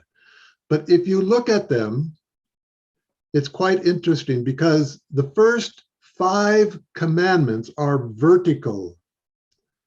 They talk about the subject-object position in a vertical relationship. And that's between God and us, and then also between our parents. The first one, no other gods but God, only one God. Number 2, no graven or engraved images, no idols. Number 3, don't take the Lord's name in vain. Number 4, keep the Sabbath holy. And number 5, honor your father and mother. So these are all vertical relationships. And if we establish that correctly, then we can establish what we call the foundation of faith in our life. If we look at the next 5 commandments, number 6 through 10, they are horizontal in their relationship to each other. And this is really the foundation of substance, the love relationships, the substance of our love. It's not just vertical in God, but that love now plays itself out in the horizontal plane in a substantial way. Don't kill, don't commit adultery, don't steal, don't lie, and don't covet your neighbor. Interestingly. So, 2 of the commandments that talk about human relationships in the horizontal realm talk about do not commit adultery and do not covet your neighbor's wife. So if you want to build a culture or a society that really reflects God's ideals, then it's kind of double. The Jewish people were the first religion to incorporate within their tenets, within their religious tenets, this strict kind of protection. It's not just a prohibition, but a protection, protecting you and telling you that human sexuality should be reserved exclusively for marriage. In the New Testament, in Ephesians, honor your father and mother, which is the first commandment with a promise. So if you honor your father and mother, this is the promise, so that it may go well with you. You will have a good life, and that you may enjoy long life on earth. Again, the same concept there, but it says, if you honor your parents, your life will be good. You will enjoy a long life. I want to share with you some information or data from the United States, but it points out so clearly this concept. And it looks at the 4 different ethnic groups in America. The Asians that are living here in America, the white or Caucasian, the Hispanic or Spanish, the brown people, and then the black people, the African Americans. And you can see here, if you look at, this is the median income. This is how much money these different homes make on average. The Asians make $98,000 a year. The white people, about $76,000. The Hispanics, about $56,000. And then the black people, about $45,000. And this study then correlated this wealth or income with one other statistic, and that is the number of births to children with unwed mothers, the number of children born out of wedlock. And if you look at it, the Asians, 11% of those children in the Asian community are born out of wedlock. In the white community, 28%. In the Hispanic community, 52%. In the African American community, 70%. So then what this researcher did is put these 2 together because they are mirror opposites. They're completely different, but exactly opposite in the different direction. And you can see the 2 graphs put here. And then they saw that it's called a correlation coefficient. That's the relationship between the amount of money that they make vis-a-vis or in relationship to the children that are born out of wedlock. And the correlation is a -9, meaning it's a negative 1.99, almost 1. So it means it's a mirror image. So it means that there is a correlation between your wealth and the family structure that you have. And central to that family structure, the vertical side of that is honoring your parents. And then the horizontal side is the way in which you use sexuality, but they're both connected together. So the Bible says, so it may go well with you. If you honor your parents, things will go well. Your family will go well with you. Let's continue. In Islam, worship Allah alone. And this is a strong point, of course, within Islam. There's only one God but God. And do good to your parents and near of kin. So interestingly, the Bible says, honor your father and mother. And here it says, do good. It doesn't say feel good. It doesn't say have a nice feeling about your parents. Do good. Do something good to your parents. So it's beyond just the emotion of feeling, because if it's left with the emotion, then anyone who has even a small emotion toward their parents, they would think, well, I've finished, I've fulfilled the commandment. But no, you're supposed to do something good for your parents. I remember that when Father sent us out, when true parents sent us out as missionaries, they came to the Barrytown UTS seminary that we had and spoke to us many times. And one thing that Father told us, I want you missionaries, you're going out. They had no internet. We had no connect. Even telephone calls in many countries were impossible. Letters would get lost. So we didn't know even if we could communicate with our parents. But Father said one thing, I want you to write to your parents twice a month. Write to your parents twice a month. Do something. Tell them what you're doing. He didn't tell us what to write, but he just said, write a letter to your parents twice a month. I did that. And my father passed away before my mother, but when my mother passed away and we went through the possessions that she had kept, there was a shoebox in the closet. Every letter that I wrote that she received, and I think probably most of them, was in that shoebox. And then my wife was helping to go through the things that my parents left behind. She found the shoebox. She took it. She read every letter that I wrote to my parents. And then she separated the letters to our children. Well, this is for you and this is for you. These are almost like heirlooms in that sense. Let's keep going. In Confucianism, filial piety is the root of all goodness. And this plaque in Chinese is usually put above the door as the children leave the home. So I've been told filial piety is the root of all goodness. In Buddhism, in 5 ways a child should minister to his parents. Don't just honor them, but minister to them. Minister to your parents as the east, as the sun rises and you wait for the sun to come up. So 5 ways you should minister to your parents. Having supported me, I shall support them. 2, I shall do their duties. 3, I shall keep the family tradition. 4, I shall make myself worthy of my inheritance. 5, furthermore, I shall give alms, offerings in honor of my departed relatives. I will make offerings for them. Jeonsong, I will remember them. And the last one I want to look at is, of course, Hinduism. In Hinduism, it says, treat your mother as God, treat your father as God. Every religion has this mandate within it. Why? Because God is using the different religions to help raise us up from the fall.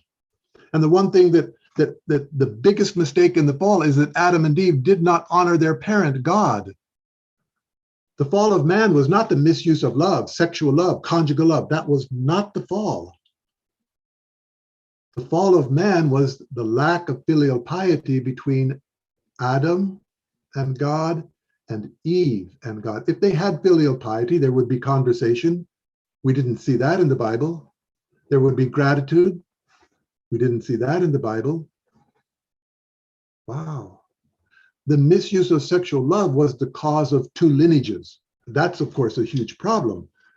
But the violation of the commandment was caused because of the lack of developing filial piety. True Father says this: what is the center of the universe? Nothing is more important or more precious than the relationship between parent and child. This vertical relationship. Nothing is more precious. Nothing is more important. This is the relationship that defines the fundamental relationship between God, the Creator, and human beings. So as we study, let's go back to our original theme, becoming the light of the world through a filial heart for heaven. I want to look at the first part of this theme. 2 words, the world. Well, what is the world? What is your world? What does it consist of? What are the definitions or borders? Well, let's see, starting from the very beginning. Your first world was my mother's womb. That's your first world. And if you look at the miracle of conception that takes place here, from the woman's side, the egg is given. This is the largest cell in the human body. And from the man's side, the sperm is given. This is the smallest cell. So the largest and the smallest come together, and wow, you are formed and you live in this womb or this world that you have. If you look at the diameter of the egg and the sperm, it's like 40 times different. If you look at the volume, because the egg, of course, is round and the sperm is, long and narrow. But if you look at the volume, the egg is nearly 3,500 times more voluminous than the egg, but they're equal. They're equal. Both mommy and daddy give 23 chromosomes to form you. It's not 22 and 24, it's 23 and 23. So your conception, your life comes equal from your mother and father. Amazing. Your second world is what? Well, instead of the womb, it's the arms, the warm embrace of your father and mother. This now becomes your world, and they care for you. You can't walk, you can't eat, you can't go to the bathroom. Your parents, okay, I'll take care of you. This is your second world. The third world, well, it grows even bigger, and you have loving family relationships. How many hands do you see here? Well, there's 6 people, so means what? 1, 2, 3, 4, 5, 6. 2 times 6 is 12. So you have 12 sets of hands. So that means the responsibility to raise children and to maintain a home, 12 people, 12 hands can participate. Imagine that you're a single parent mom. How many hands do you have? Well, 1 for the computer, 1 for the baby, the phone's on my shoulder, and I'm trying to cook a meal. I respect immensely single parent mothers. Because it's so difficult. But because it's so difficult, then one of the main reasons for the low birth rate in developed countries is because the trust between mommy and daddy, the trust between the husband and wife, that conjugal love, that is uncertain. And so nobody wants to get burdened or straddled in this position. So, well, let's just not have children. Anyway, let's move on. The fourth world becomes your classroom and your school. And again, your world expands from here. And your teacher becomes your parental figure. The fifth world, well, you graduate from school and you get a job. And then the CEO of that company becomes like a parent. They concern about every aspect, and you're part of this workplace. Your sixth world, well, you can say it's your nation, your nationality. And I understand we have about 16 different nations here in this workshop. And who is your parental figure? Well, these are your elected leaders, president, prime ministers, and other elected officials. Your seventh world is the world as a whole, the physical world in which we live. And that is also part of your world. The eighth world, of course, is when we go into the spiritual world and live there eternally. So the importance of my world, or the world, becoming the light of the world. Who defines my world? Well, it's your parents and your parental figures. So you don't define your world, your parents define your world. Your parents brought you into this world. How big is my world? Well, it grows. It starts off very, very small and then grows. And as you grow in, the intellectual capability, and as your heart grows to embrace more, your world will grow, and it should. Who else is in my world? Well, we call them families. Not only my biological family, but later on, the social networks that I have are like family together. And we learn how to interact with society within the biological family. That's why it's so important. So your identity comes from your parents. Your love comes from your parents. Your first teachers are your parents. You develop good moral character from your parents. And this becomes really the basis of a successful life. Ultimately,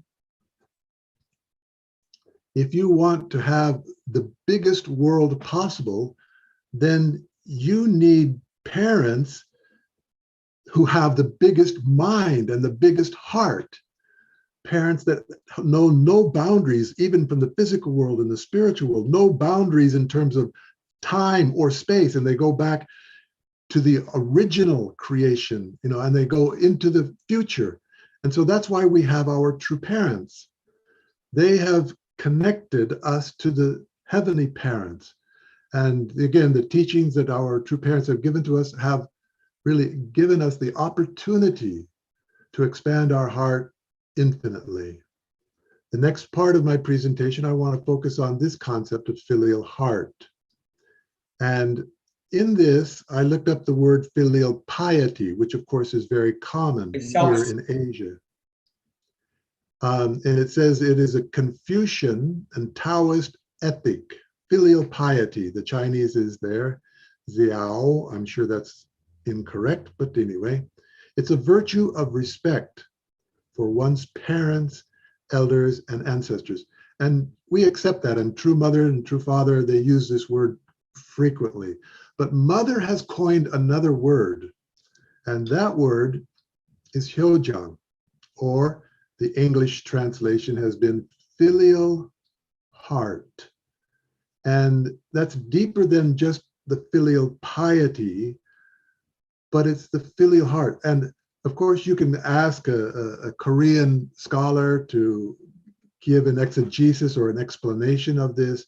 But from my perspective, hyojang means filial piety, which is respect for your parents, plus action.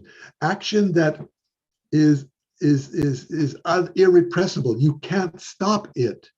Feelings alone are not enough. The Bible says faith without works is dead.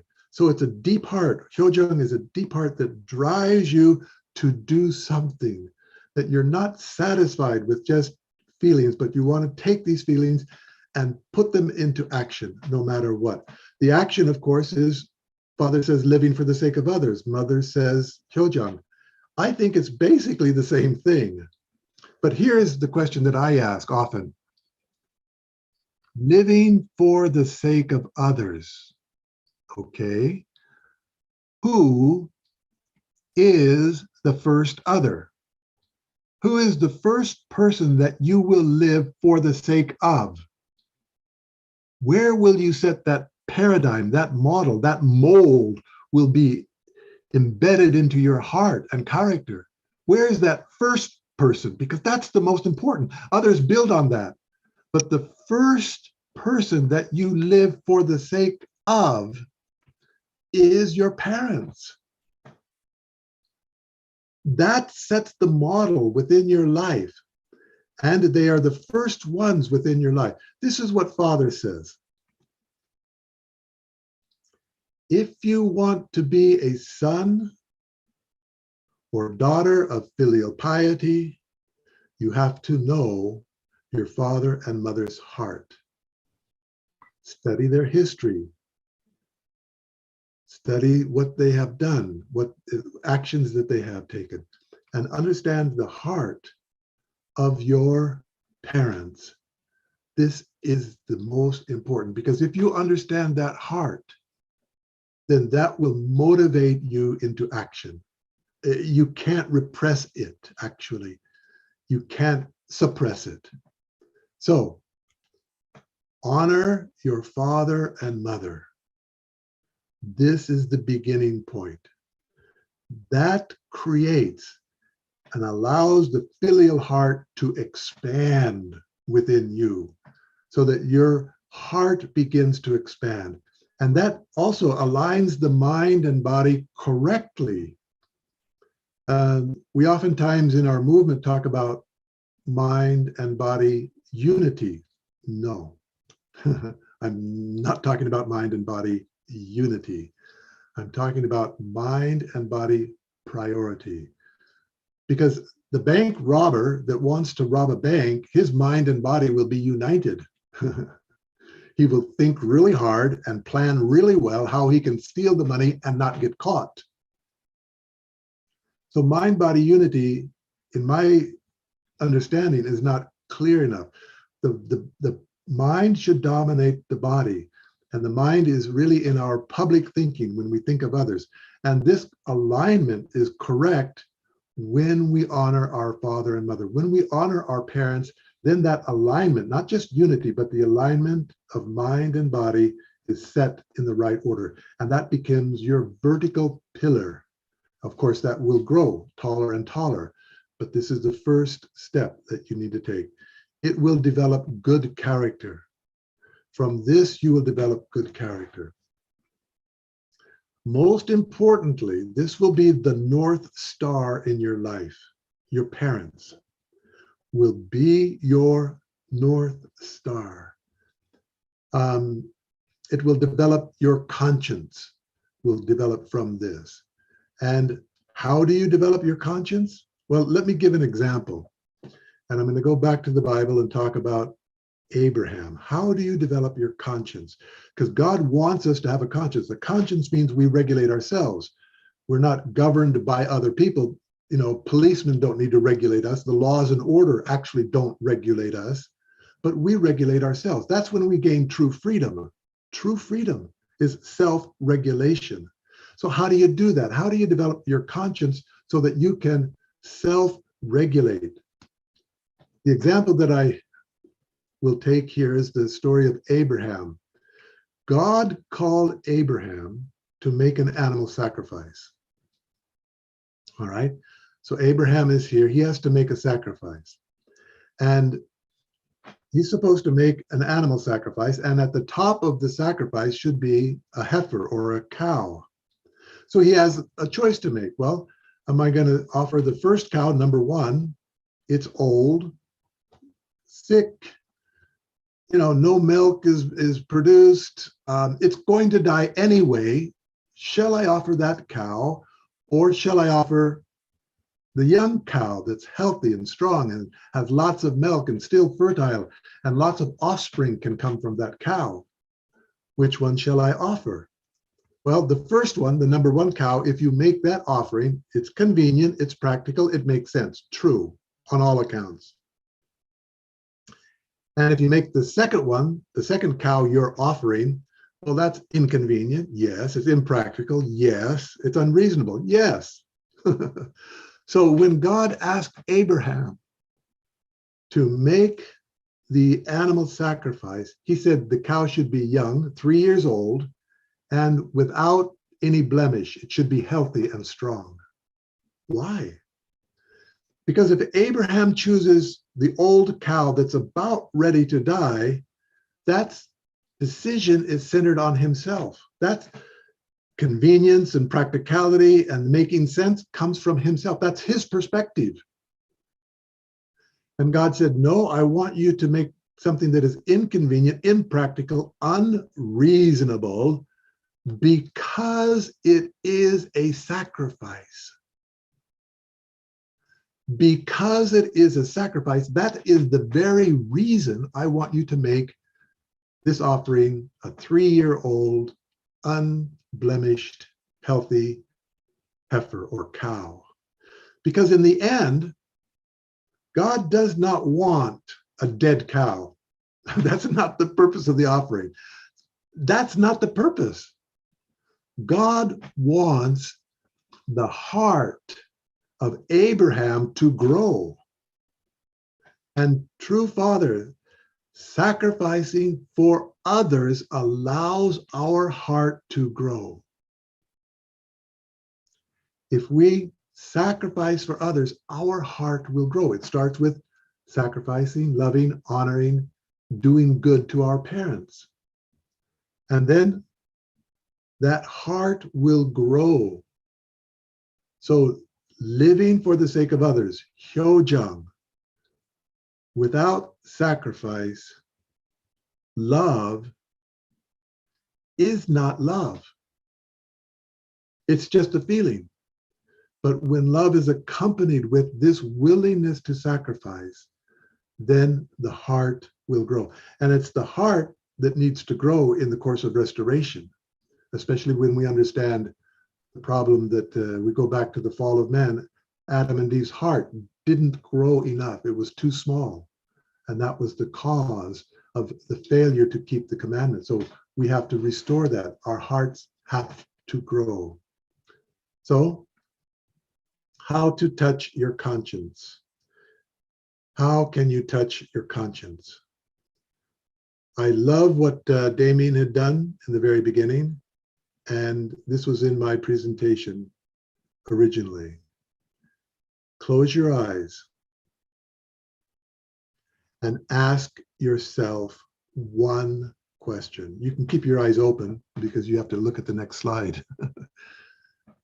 But if you're in a situation where your friends want to tempt you, to steal something, to take drugs, start smoking, join a gang, have a sexual relationship, and those temptations will come.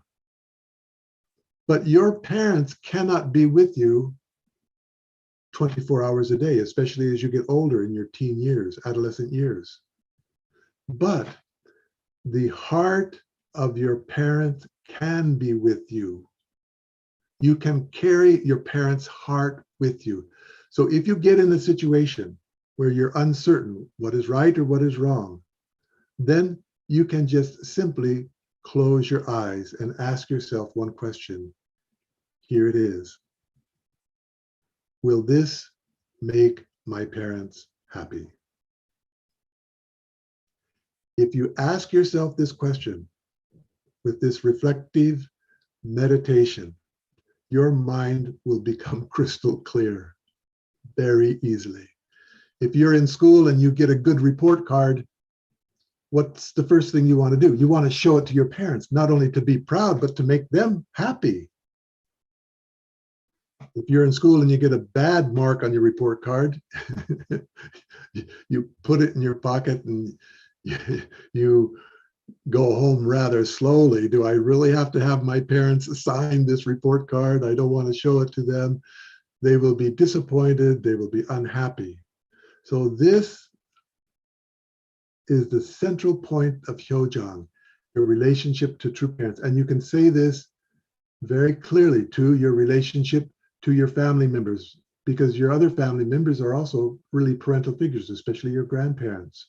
You can say this to your teacher in school.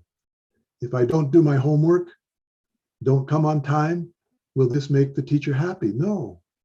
So if you try to make the teacher happy, you will learn more in school. Absolutely. You will pay attention more. You will at least try to do what the teacher asks, And if you need correction, then you will accept that easily.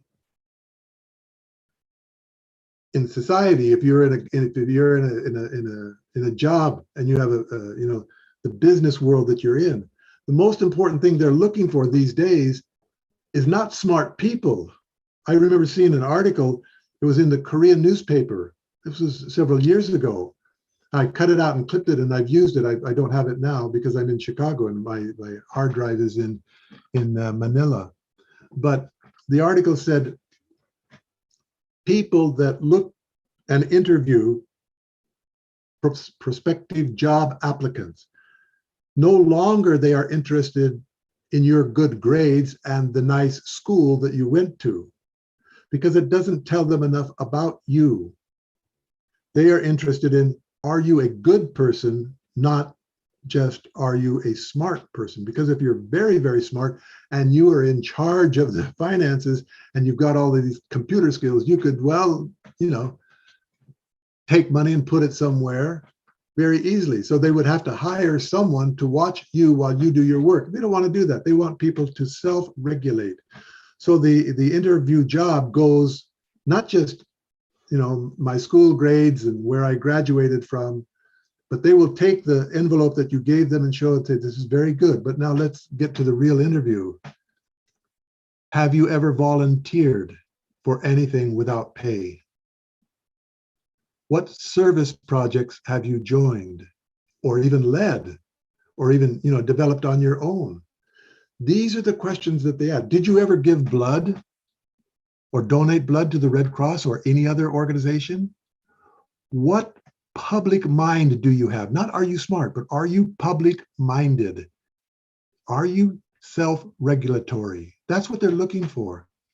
So in each level, you can say, okay, in the nation, if you want to make your national parents happy, prime minister, president, or the mayor of the city, or wherever you might live, then you become a patriot. That's what a patriot does. A patriot says, I want to make this nation the best nation in the world. And they are willing to sacrifice for that. It's not just the soldier on the battlefield who will willingly die to protect the borders of the country, but everyone needs to be a patriot, to put the nation first. And that includes the businessman, the religious leader, politicians, educators, everyone. So here, as we come to a conclusion, what is the most important question that you can ask yourself? What will make my parents the happiest? What is the one thing that I can do to make my parents the happiest? And if you get good grades, your parents will surely be happy. If you get a good job, your parents will surely be happy. Make a lot of money, your parents will surely be happy. Get fame and fortune in whatever field you choose, your parents will surely be happy. But none of those will give your parents the greatest happiness, the greatest joy in their life. It's one thing, the blessing. And I'm speaking to you as a parent that this is, I remember when Rosia was 8 years old and we were making the offering at that time, the prayer offering. And I just prayed, I was just from my heart, I hope and pray that she will, be secure, protected, raised up to be a good daughter who can receive the blessing. This is absolutely in the heart of your parent. And it's in the heart of every parent. It's in the heart of your grandparents, your teachers, the CEO. They want you to have a good family because you're a better business person in that area too. Your nation wants you to be that. Imagine this, that there was a seed, you had one seed, and that seed was put into the ground and it grew and flourished and became a beautiful tree with no fruit, no seed for the next generation. Finished. So the original seed that we want to put in the ground is, of course, our true parents, but equally important is the continuation of this lineage. So you, as second generation, when you continue this lineage, you are taking on the value, the mission of true parents. Because just one seed, father and mother come and they plant God's lineage on earth, and then no one carries on that lineage. Wow, that's not God's ideal. So we have a responsibility that we have. It's actually a precious gift that we have. And let me share with you this verse as I conclude my workshop. Sacrifice goes hand in hand with love. The way of love flows downward. It's willing to make sacrifices. This makes everything smooth. Without sacrifice, everything is thrown out of balance. So our title, Becoming the Light of the World Through Filial Heart for Heaven, this is my conclusion. When you honor your parents, you start to learn to sacrifice. Again, thank you for your time and this opportunity to be with you. I'm very honored and grateful to be here. Thank you very much. Thank you. Okay, Thank please you. give a big hand to Dr. Robert Kito again. Yes, for wonderful. Yes, lecture. Wow. Thank you so much. Thank you so much. Yes, Yes, thank you like again, you Dr. say, Robert like, Kitong. yeah, love without sacrifice, not love, right? Yeah. And if we want to make our parents happy, we need to go to blessing. Yes, that is all our parents hope. So yeah, for us, yeah, thank you so much.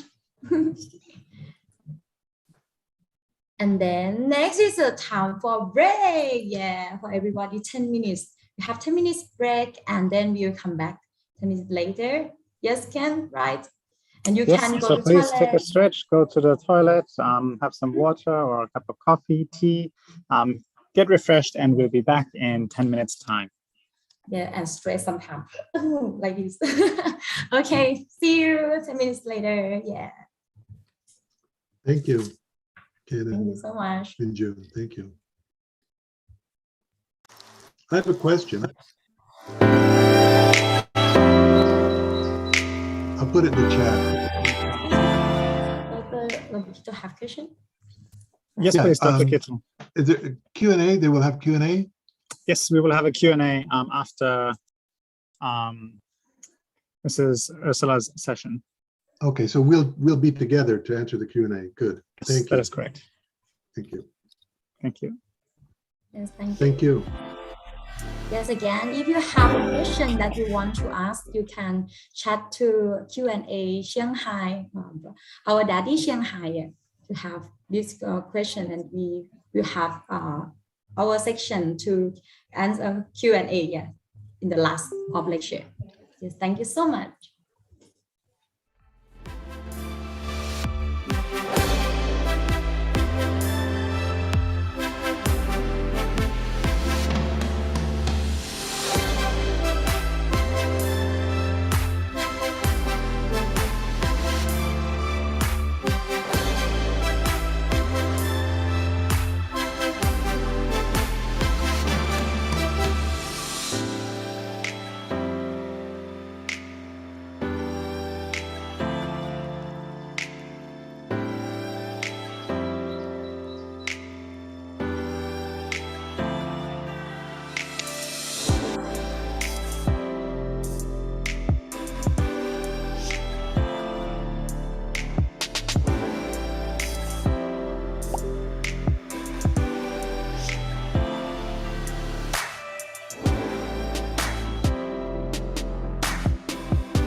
I hope for you to learn many things. Do your best.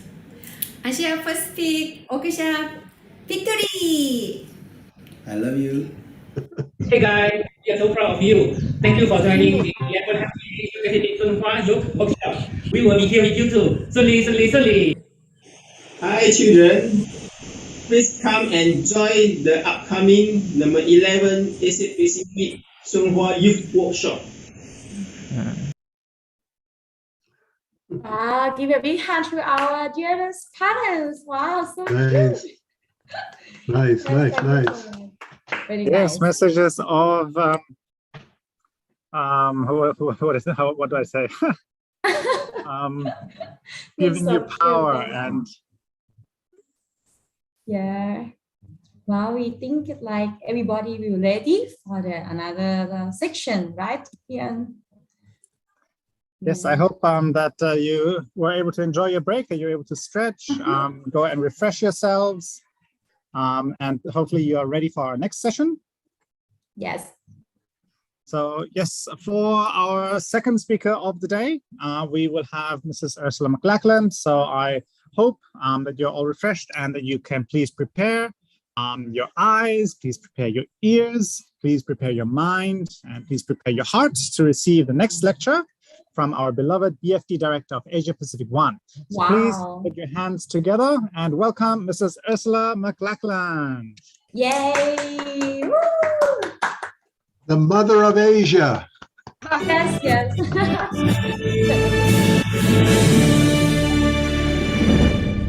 Thank you so much. And I'm really honored and happy to be able to share with you, especially on the foundation of Dr. Kittle's presentation. I think my presentation will become much easier because Dr. Kittle already explained to you in very simple terms why we should honor our parents. And I will focus on true parents' words and put what Dr. Kittle already explained into the context of true parents' teaching. And I want to begin with that really the family is the basis of our happiness. Can you see my slide clearly? Or is something being... It's clear. Okay, good. You know, as young people, that's really your time is to decide what will be the goal, the purpose of your life, what direction do you want to take, what do you want to accomplish? And so that when you get older, you look back and say, I used my life here on earth in its very best way. And so True Father explains, you know, as we know, the family federation, the family is the essence or the foundation for our life, our happiness, our future. He said a family is not necessarily good just because it has a good house and good surroundings. No matter how shabby a family's house or environment may be, a good family is one that will cherish it as a haven of rest and build ties of love that endure despite all of life's challenges. There you will find the heart of parents and children who live for each other. This heart becomes the original hometown of memories and provides the motivation that directs our lives. It is the basis of our happiness. Why is it so? It is because there's a singular tie of love between parents and children. It is a lineal bond of love that no one can replace or invade. There, the love of parents and brothers and sisters becomes our motivating force. Our family members are the dearest to us in our everyday lives. So really, you know, maybe some of you might think, oh, you know, my family home is very poor. My parents always sacrificed and lived for the sake of others. And maybe sometimes when you look at friends, especially if you go to a good school where rich kids are, you might think, wow, they seem to be so lucky. They are much happier or had a better surrounding. But true parents always remind us that the true happiness comes from the love that we experience at home, from the relationships we have, first of all, with our parents and with our brothers and sisters, and the memories we carry with us. You know, our lifetime, actually the time of our life that we spend at home as a child is basically 20 years, you know, and then we become adults and maybe we start going out and living, you know, in different places, studying in different places, building our own home, our own family maybe. But the memories that we create in these early years of our childhood, these are the memories we carry with us. And these are most precious and most important. You know, especially for myself, I grew up in a developed country. When I grew up in Germany already, you know, we had overcome the suffering from the Second World War, and Germany had experienced the economic miracle, you know. And then people started becoming, young people started actually rebelling against parents because they felt their parents had focused more on material development instead of really giving love and spending time with the children. And even if you felt that maybe your parents spent so much time in the mission and didn't have enough time for us, you know, we were in the pioneering age, you know, wilderness cause. And then you can make your family better based on what you have experienced, the precious experiences that you had in your home with your own family, with your own brothers and sisters. So I really want you to make this the highest goal in your life, is more than just making money, more than just being successful externally, is how can I make a family of even greater happiness, of even greater love than what I had as a child? Because parents always want children to be better. So if you can create even more loving families than your parents were able to do, if you become even better parents, then your parents will be so proud and so happy. Like Dr. Kittel said, to get blessed is the greatest happiness that you can give to your parents. But it's not just to get blessed and get, you know, the day you are in the white wedding gown as a sister or in the dark suit. But what comes after the blessing ceremony, how you create a beautiful, warm and loving family. And so True Father said that the family is the central place of love.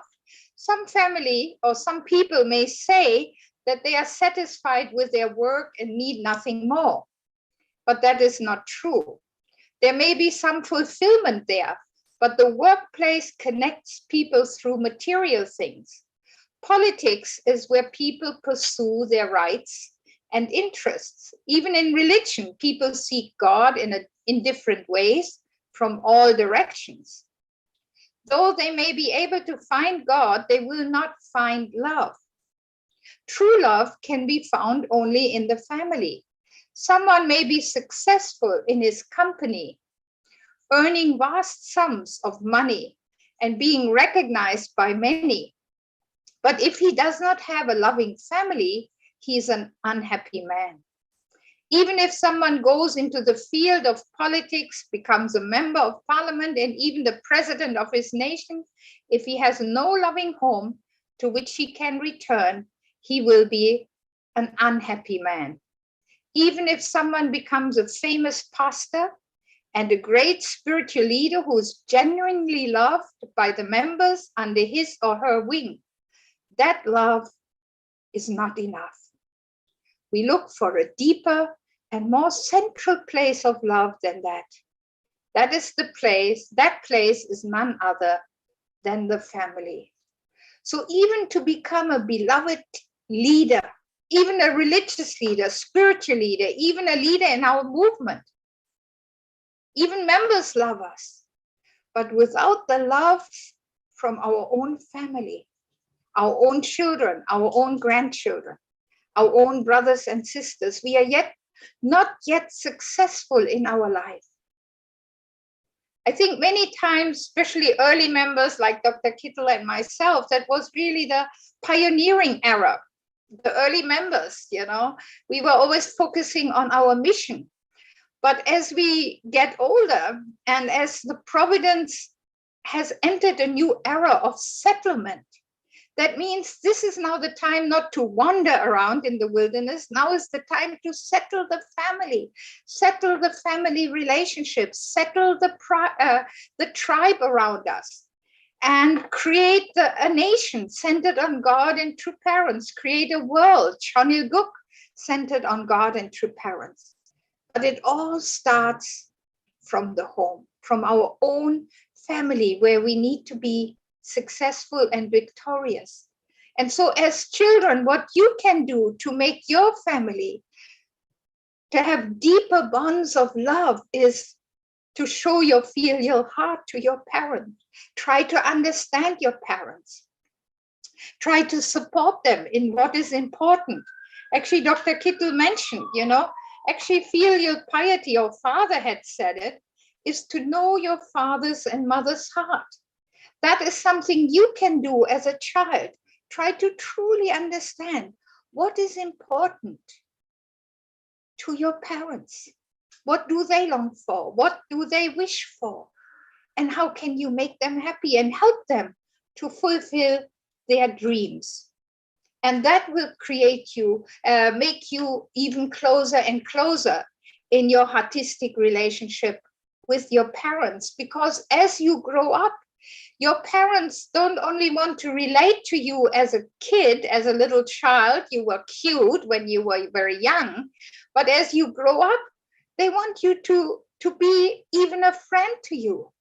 They want you, I remember one time when I was in my daughter's house, and I truly thought of her as my sister. Somebody called and I said, oh, I call my sister. And then I realized, actually, she's not my sister, she's my daughter. But when I could develop this kind of give and take with my own daughter as she had grown up, that I really felt I could share everything with her. We can understand each other just like elder and younger sister.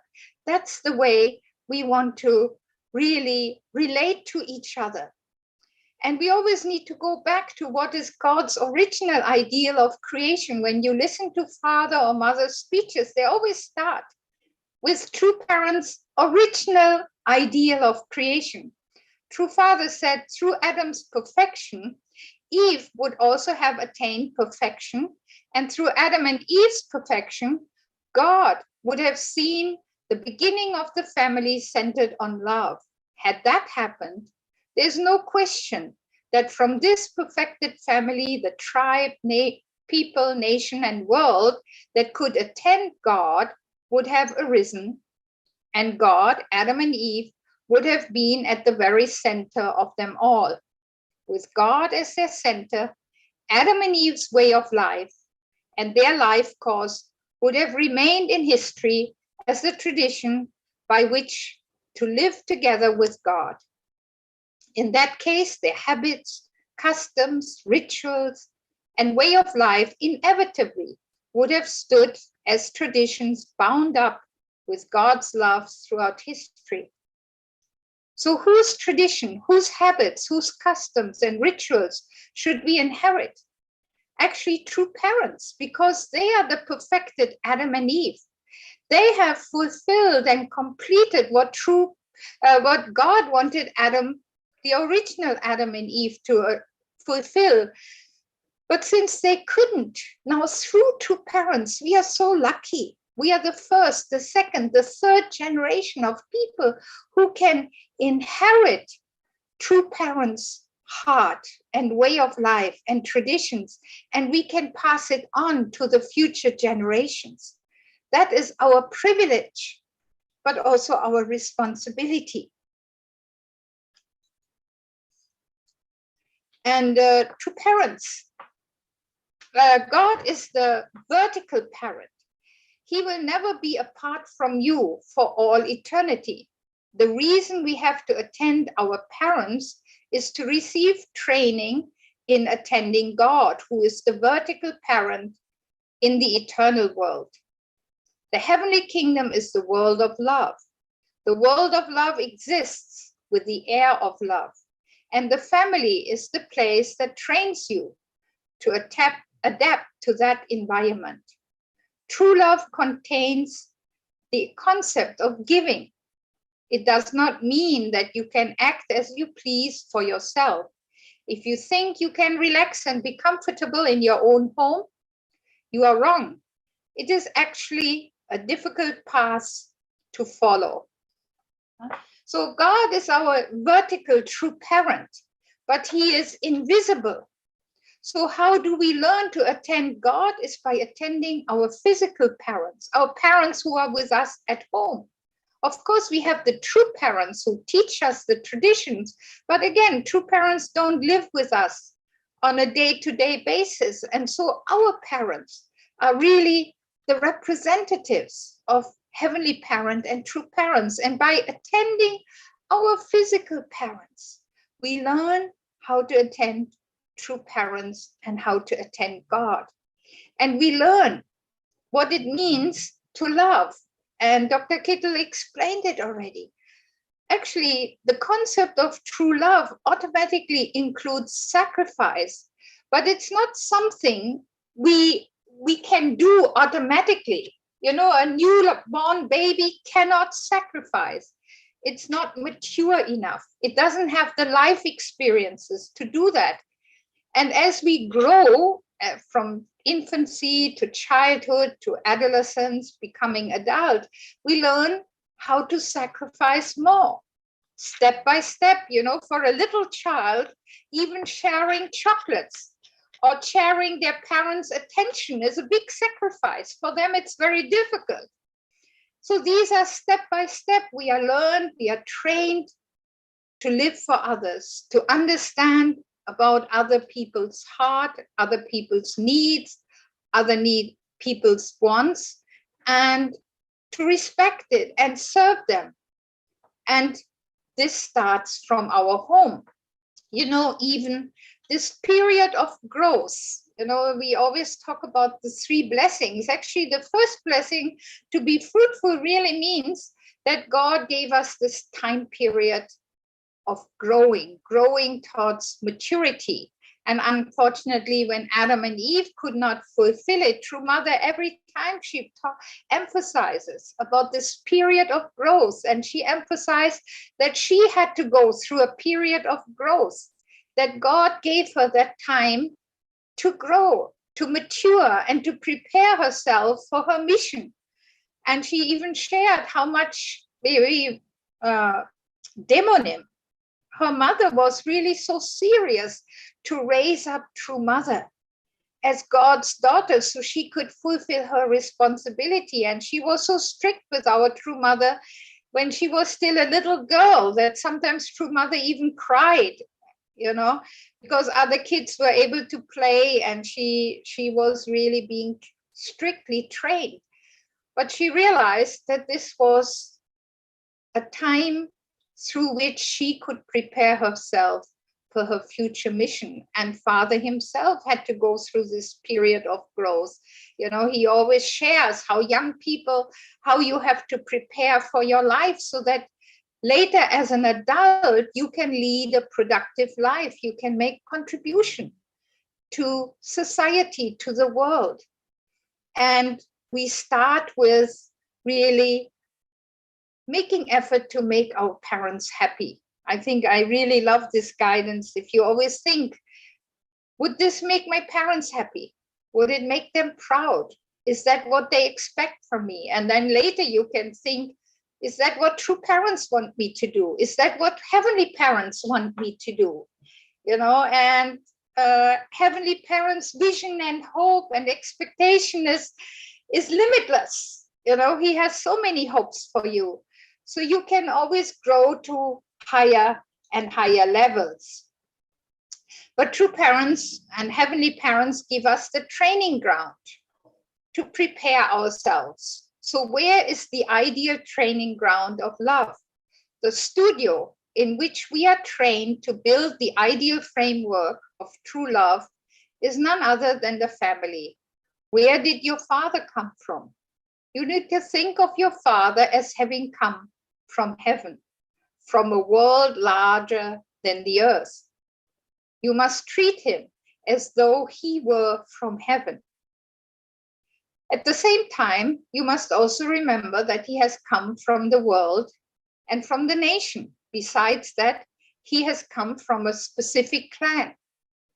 Keep in mind how your father came to be your father. You may think the same way about your mother. Where's your mother from? You may think, my mother is a representative of heaven. She is a representative of the world and of my nation.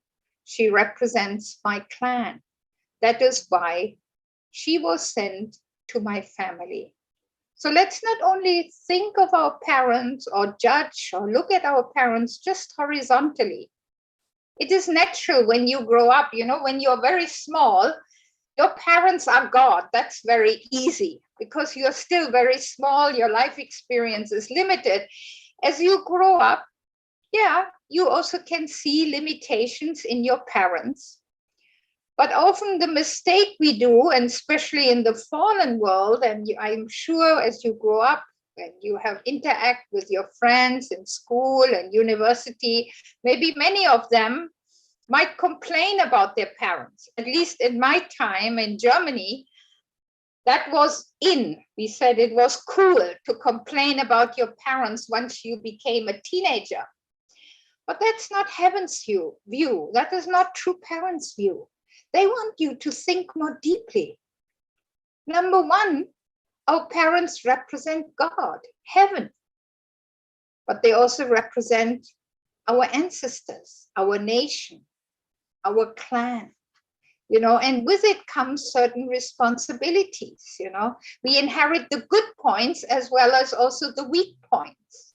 When we were doing Chanyang last time, just a few days ago, right? We had this session, and at that time when we do Chanyang, we always repent, not only for our own sins, but also sins we inherited.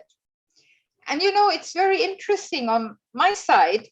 2 times when True Father came to India, and I was responsible to arrange everything and had really the grace to have a meal with True Parents. And 2 times Father told me, if you don't work hard, you will get sick. One time he said, if you don't lecture a lot, if you don't teach all the time, you will get sick. And 10 years later, I met Father again in the same place, and he told me, if you don't work hard, you will get sick. And I shared this with Mrs. Kim, who was my central figure at that time, and she told me and said, you and I, we always have to work hard because of our ancestors. And honestly, it always stayed in my mind, but I didn't know my ancestors. And I had always studied about Hitler and of course all the atrocities in the concentration camps, but I had never related it to my own ancestors until less than a year ago. I heard through my sister. I had known my parents and my grandparents. My mother's side had gone to Poland and took care of a big estate in Poland for a few years during the Second World War. But I never knew that this estate they had taken over had belonged to a Jewish family that was sent to a concentration camp and died there. And then suddenly it became much more personal to me that what the Germans had done under Hitler was not just the Germans, but even my own family, my own ancestors were involved in it. And maybe that's why Father, maybe not maybe, surely Father could see that and said, I have to take responsibility. I have to work hard for the public. You know, so Father talks about our parents, they represent our clan, our nation, but they also represent the world and heaven. So I really want us to have a much deeper look and deeper sense of who our true parents are, because I'm the result, the product of my parents' love and the hope of our ancestors. And so I can help to create a new future, because we are now in this era of settlement, of building Chonilguk, of washing away and all the past mistakes. And we know that it's not done in one generation. So each one of us have a role to play. True Father said, parents are not just somewhat necessary. From the viewpoint of love, they are absolutely necessary. It is the same with children, with siblings, with a wife or husband. A spouse is absolutely necessary. The family is where people are trained in their ability to love one another. And this love is realized in the kingdom of heaven. So really, this is so important for us to learn that, you see, love is not a feeling, it's a capacity that you need to grow and develop through your own investment, through your own efforts. And God provides you the environment through, number one, through your family, to grow your ability to love others. And you know, Father says, of course, first of all, it's our parents. But then when you get blessed, it's especially your spouse. And, you know, unfortunately, many times, even our second generations are still very much influenced by the concept of romantic love from the fallen world, you know, the fairy tales, and they lived happily ever after. And the movies, especially Hollywood movies, but I'm sure the movies in your own country, you love movies with a happy ending. But they usually don't show you the process to come to the happy ending. The happy ending does not end with a marriage ceremony. That's just the beginning point, or a step of a new level of love and a new level of sacrifice and a new level of giving that you are entering. You know, your childhood, adolescence, you know, your relationship with your parents is the foundation, the basics to help you then enter that new level of love and sacrifice and giving with your spouse and in the future with your children. And just like God is growing with us as we mature. Even God's heart, God's love is growing. Parents' heart and parents' love is growing with their children. And that is also with you. As you have more and more life experiences, more and more your heart will grow and you will be able to digest difficulties. You will learn to be patient. You will learn to digest disappointments. You will learn to overcome disappointment or something that hurt you by giving more love, by being more understanding, by being more forgiving. And that's the training that God is giving you, and He's giving you the family to help you grow. Father also said the family is in the position to represent the sovereignty of the heavenly kingdom. Parents represent the sovereignty. Children represent the citizens. And material possessions represent the land of that nation. Consequently, being devoted to your parents is the same thing as being patriotic to your nation, and also leads you to fulfill the way of a saint on the world level. So in the family level, parents represent the sovereignty, the leaders, the leadership, you know, like in a country, you have the president or prime minister, you have the government, you obey them, you follow them, you know, you support them. So we learn that on a family level at home, and we later expand it in school, in our job, in our nation, and on the world level. But it starts with that vertical relationship that you honor, that you respect, you love, and you really want to support your parents, and you want them to be successful. And so the brothers and sisters, the children, we are the citizens. And then we have the third blessing, the material possessions, which represent the land, the country, you know, we don't live in the air. And so now more and more when we, you know, in especially Asia Pacific 1, President Dunkley, when he talks about Chonbo, he always says we have to start with the 3 blessings. We have to start at home. How do I develop? First of all, the first blessing, my relationship with God, with our heavenly parent, and my mind-body unity.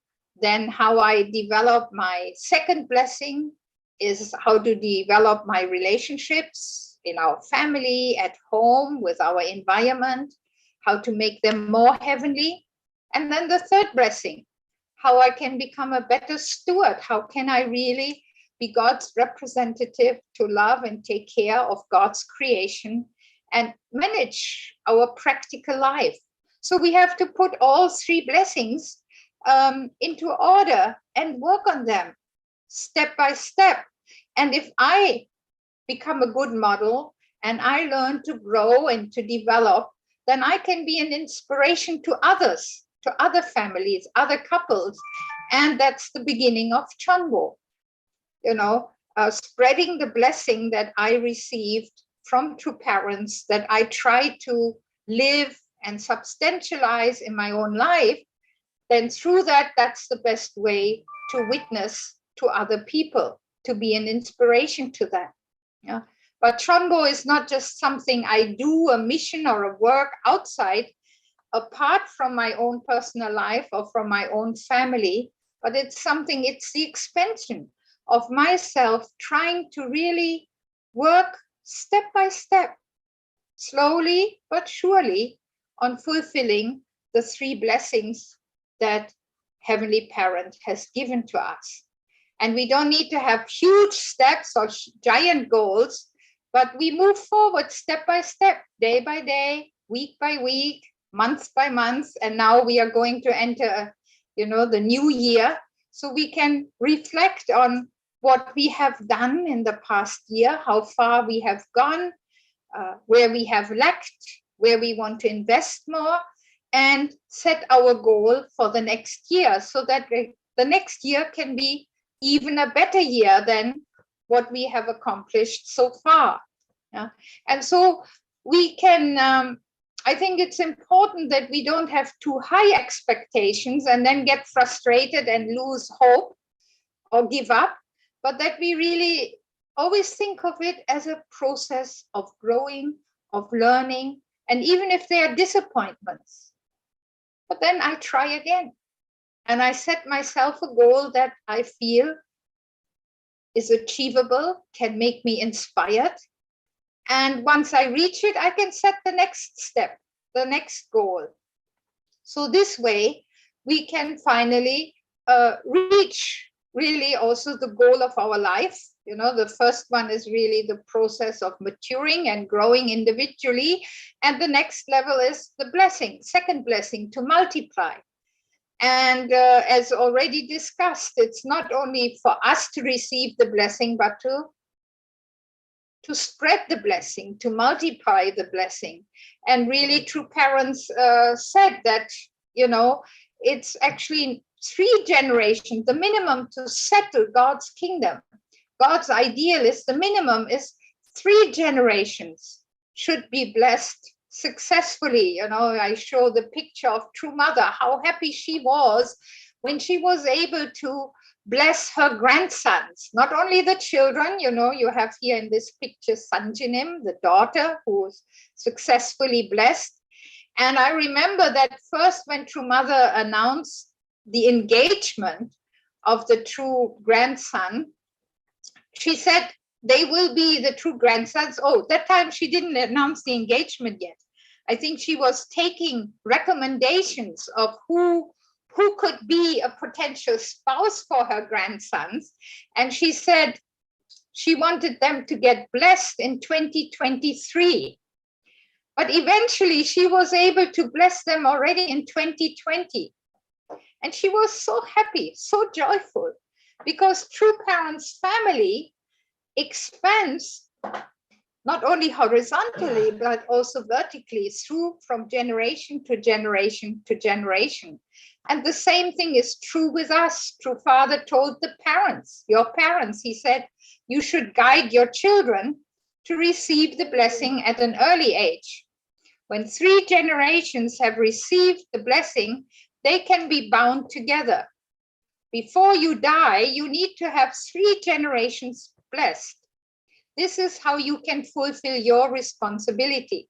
Just as the Israelites were connected through 3 families, Adam, Noah, and Abraham, the standard for you to be connected is 3 generations.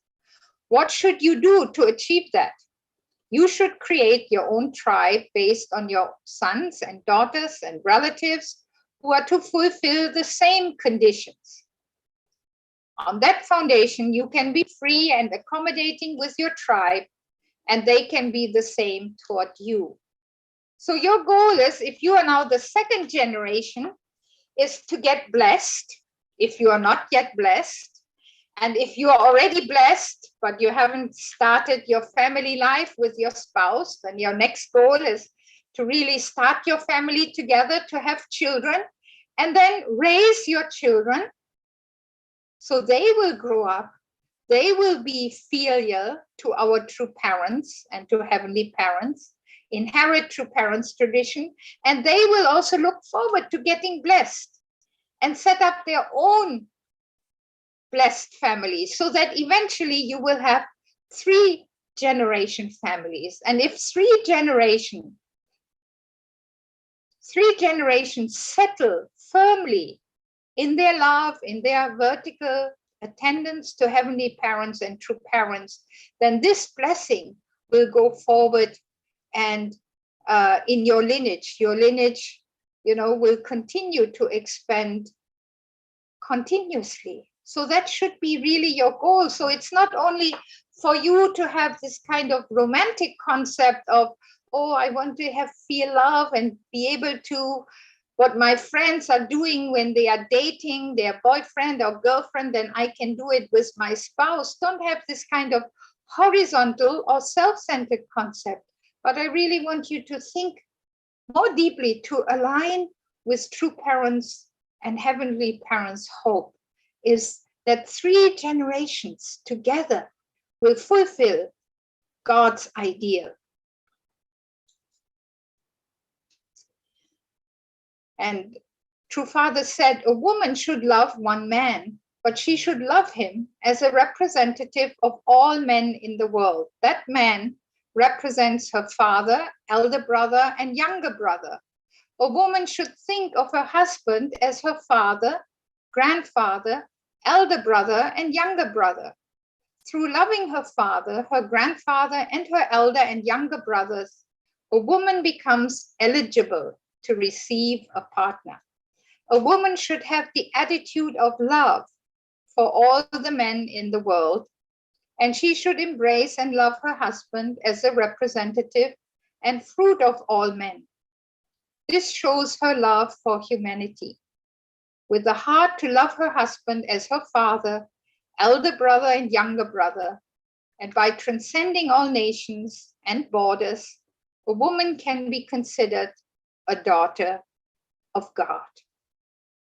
And the same thing is true for the brother, that you would need to look and love your wife like your mother, your grandmother, your elder, your younger sister, you know, even father says as our daughter, even true parents, they had to experience this kind of deep love where husband and wife can experience all family relationships in their bond as husband and wife. You know, for father to feel that true mother was his daughter was very natural because father was much older, right? He was 23 years older. And to let her feel that she is his younger sister. I'm sure that for true mother, it was much easier to feel true father was her father and her elder brother. But they even had to experience that they were son and daughter to each other.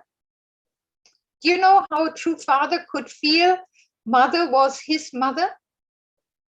He said when he saw mother nursing the true children, at that time he could put himself into the, or have the heart into the position of being the son, being nourished and being nurtured by true mother. And I'm sure at the end of his life, father told us many stories where he could really feel mother's love, cutting his nails, you know, dyeing his hair. But they had to invest to have this kind of deep love experience with each other on all levels. And even as true parents are the model for us to have these experiences towards each other, we also need to make effort. And the more you can experience that love, if you have deep love for your parents, then you can also feel that kind of love, parental love from your spouse. But if you have some gap between you and your parents, then maybe in the same way, you cannot receive your spouse's love from a parental position because you didn't resolve it in your own home. If you have gap with your brothers and sisters, with the elders, the youngest, then I encourage you, really try to reflect which kind of relationship you want to deepen in the coming year, so that will be the best foundation for the love you can experience with your spouse. Don't think it's something completely independent. I'm not happy with my parents, I fight with my brother and sister, but with my spouse, I will have eternal love. It doesn't work that way. The relationship you build in your home with your family is the foundation for you to build this amazing, unique, and deep experience with your own spouse. Okay, I have to finish very soon now. You have to be true mothers and fathers who even while racing ahead, can say to your children, if I die now, you must take this baton and keep running. I'm going this way of suffering to save the world. I must do this in order to enable a new world to emerge. That is the hope of God, the hope of true parents, and the hope of your father and mother. And that must be your hope too. I believe this unchanging hope will allow everyone to find happiness. This is why I'm going this way. At the moment of your death, you should be able to say this to your children and ask them to commit to carrying on your work. So I think that is, if from the child's position, if you can really determine and say, I want to complete what my parents were striving to attain. Maybe they couldn't fulfill it at all, but I will carry it forward. I will do what they strove to do. And I will reassure them. That is, I know from a parent's position, that is the greatest happiness, the greatest satisfaction, the deepest love you can give to your parents. That you can make this promise. I will fulfill what you started to do, and I will help true parents to continue, help true parents to build an ideal world by taking on the Chanbo mission and what other mission true parents want to give me. But I want to realize your will, your dream, because this is your parents' dream. And this way you can give the greatest happiness to your parents. Thank you very much. Okay, please give a big hand to our mother of Asia. Yes. That's wonderful. Wow. Amazing, amazing. Yeah, thank you so much. Thank you so much again, Mrs. Ursula McLachlan, for your beautiful words. Yes. Yeah, I was quite surprised, actually. I also didn't know, granted you didn't know, that you had parents or you had ancestors who went to Poland, and due to that have a much more direct, you could say, relation or direct impact with World War II and Germany. So I do think that that plays a very big role, but it also shows really how real this relationship of our parents and our ancestors are, and how that affects us and our lives and how we have to live. So thank you again for your beautiful sharing and for sharing that with us. Yes, I believe that yes, about the spouse parents, they're not just how to say like a spouse rights, but have maybe the positions of son, daughters, or anything. Yes, we can see in the future. Yeah. So please then, give her one more round of applause, and then we will go yes, into our Q&A session. Please give her a big round of applause. Yeah, our two guests, their lecturer. Great. Yeah, now let us invite up Dr. Robert Kittel and Mrs. Ursula McLachlan, and then we will enter into a Q&A session to answer your questions. We are sorry if we're not able to answer all of your questions. However, we will try to get through as many as possible. If you have any further questions, please continue to send them through, and we will try to get through to them eventually. Okay, so I will kick off with the first question. Okay, so our participants would like to know, what advice can you give for those people who do not honor their parents because of resentment? So I will, may I ask Mrs. Ursula McLachlan for an answer for this? I think, first of all, maybe I would ask them to reflect why they have the resentment, maybe why they were hurt by the person, what was the reason, the motivation, did that have anything to do with them, their own attitude? It might not be just come out of the blue. And the other thing is, they need to realize that resentment really eats us up internally. Our resentment doesn't hurt anyone else as much as it hurts our own spirit. You know, we had one of the 36 couples who was one of the original lecturers. He always made us memorize Reverend An. Complaint and dissatisfaction is poison for your spirit body. Complaint and dissatisfaction is like the root of resentment. You know, resentment is one step higher, more serious poison. It's already gone into our body and it's very difficult to take it out. But we realize maybe that person we are resentful against, they might not even know.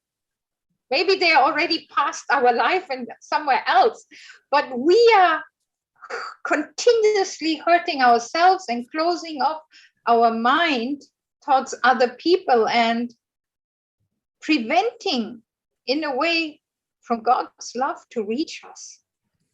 Depending on how deep that resentment is and how widespread we transfer the resentment to a certain person, to others who are like, let's say if the resentment is to a parent figure, we might block our relationship to anyone in a parental figure or leader's position or parent position, teacher position, you know.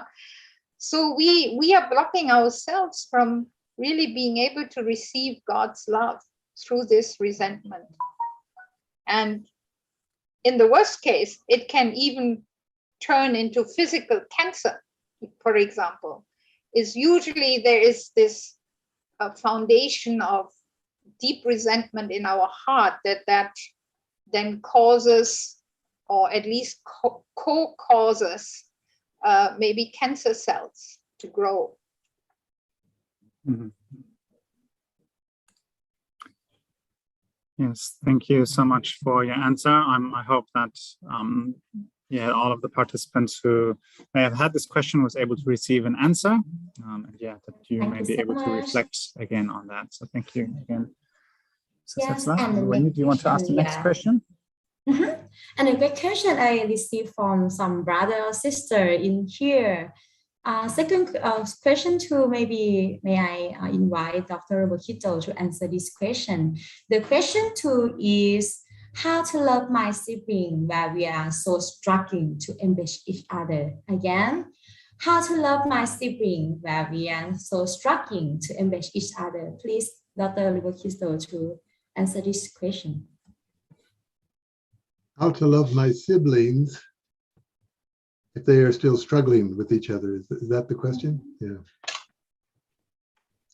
Let me touch on the first question first. I like Ursula's answer, but I would like to add something because it's so important. Resentment is an emotion. And one of the best ways to change emotions is to change your physical habit. Do something. So if you have resentment toward your parents, then do something to change it. It could be very small. Take out the garbage without being asked. Wash the dishes. Cook a meal for them. That may be later, but find out, pray about it, and then I think you'll get some guidance. And if it's really serious, then you need to share that with somebody else. But don't share it horizontally. Share it vertically. Find somebody that you can talk to and share it. And so that you can get some advice, someone who has experience and an elderly perspective. The second question, how do you love a sibling? I would say go back and study the story of Jacob and Esau in the Bible, which laid the foundation for Israel to be a chosen people, where Esau hated Jacob so much that he wanted to kill him. I mean, it wasn't just we couldn't get along together. It's I'm going to kill this guy. That's pretty serious. That's beyond just your sibling. So that it's really important. I think there were many people involved into solving the problem. Jacob's mother is involved. The uncle, time was necessary sometimes. But I think the key element was Jacob never lost his love for his brother. I don't think for a moment that when he was, 21 years in Haran, that he, suddenly remembered his brother. Now I'd like to go back. I don't think so. I think that it was in his heart kind of the whole time, but he was patient enough to build a foundation of his own family, to build his own wealth, and build a foundation so that he could go back and offer something to his brother. So my really, that's the best example of living for the sake of others that I can see, where you are willing to kind of sacrifice something that you love or need wisely to, you don't know if you're going to win the heart of your brother, but it doesn't matter because it's an unconditional giving that you want to give. You just want to give them something. And if they don't understand it or they're still negative, that's okay. And then you give again. And then you give again. And this, if you have the heart of the parent in you, and not just the heart of the sibling, but deeper in your heart is the sibling, the sibling's love, deeper is the parental love. For example, if you when you love your parents, that's vertical. But the sibling love has the parental love in it. So you don't treat your siblings any way that you want to. You treat your siblings really on behalf of or as your parents would, because the parental heart is within you. So the first thing you need to do is really nurture your parental heart, your vertical heart. And that will again guide you and direct you how to restore your relationship with your sibling. But don't accept stalemate. That's kind of like almost, it'll never get solved. But have the heart of the parent in the sibling, which is what it should be, and then pray. You can pray for them. Surely you can pray for them, and work out in that area. So those are kind of the thoughts that I have. Good question. Thank you. Thank you so much. Yeah. Yes, thank you. Yes, do And, something. Something like that. Absolutely. I do hope that they were able to gain some insights from that answer and some direction from it. Just because we are now running out of time, I think I'm going to ask one last question. Yes. So the question is, I sometimes feel that my life goal is different from my parents' expectation of me. I also have a dream to pursue. How do I prioritize it? I suppose the question is, how do I know what to prioritize? I'll open this question up to any of you if you'd like to answer. Let Yes. Ursula take that one. I think it's really important to share with the parents what is your hope, your vision, your direction. Also really listen to what your parents have to say and what their hope is. If you just think, oh, their hope is different from my hope, and you never communicate, you cannot find a common vision.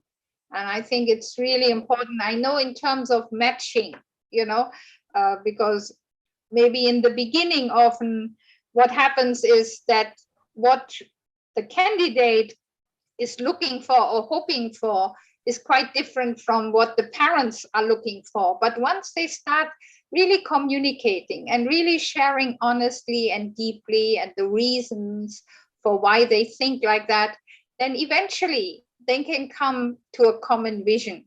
And especially if prayer is involved and guidance, and that can be the same way can be done for maybe for the job, for the future career, for where to live, how to live, what to do.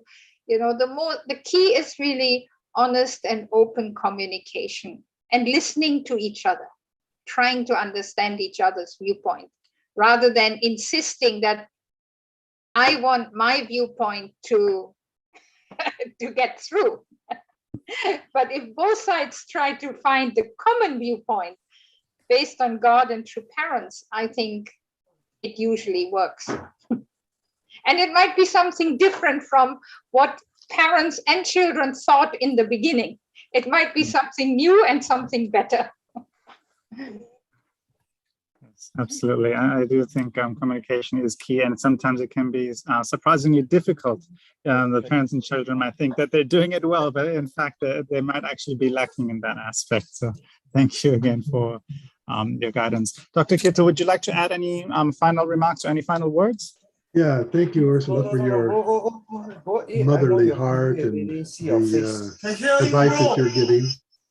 But I think the parent and the child, there may be differences externally in terms of career, but I think if you look at it internally in terms of successful marriage and a happy, life, raising children well, the things that are the most important, I doubt there's a difference. I want to raise my children well. No, my parents want me to do it poorly. You can't imagine that.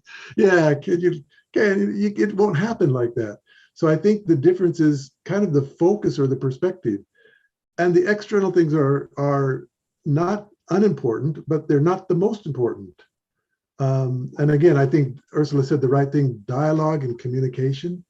And, your parents want you to be happy. There's no doubt in my mind.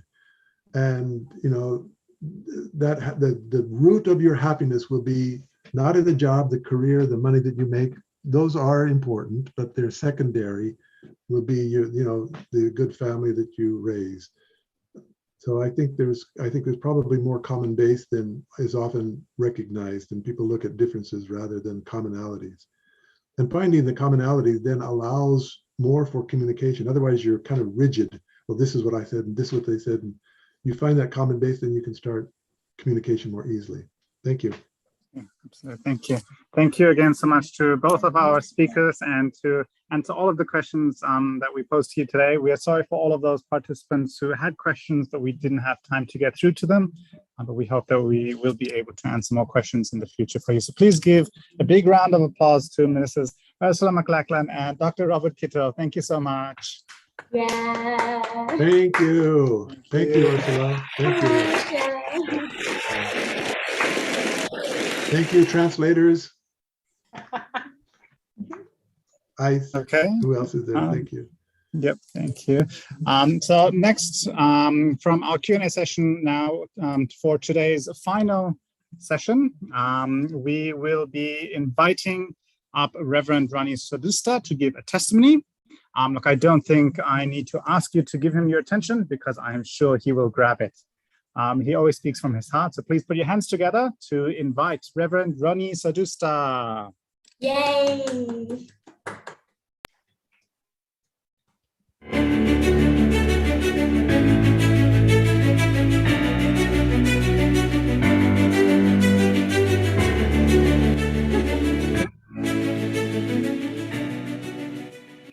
Okay, thank you so much, Ken, and also Wen Yuchin. Thank you so much. Yeah, so let me share my screen.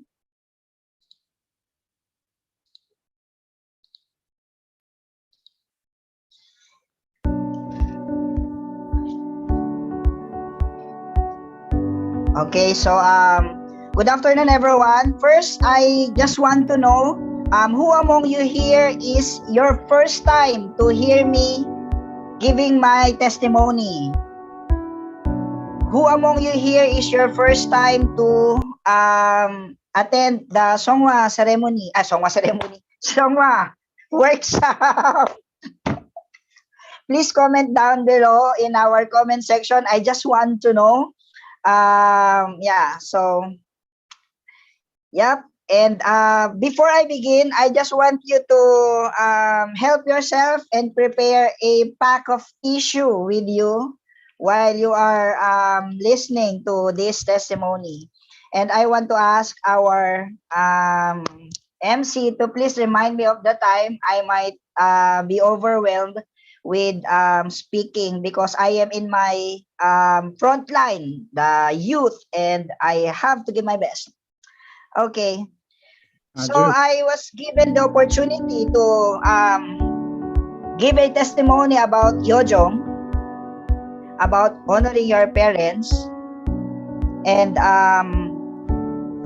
why there is music? Wait, is it mine? Okay. Wait a minute.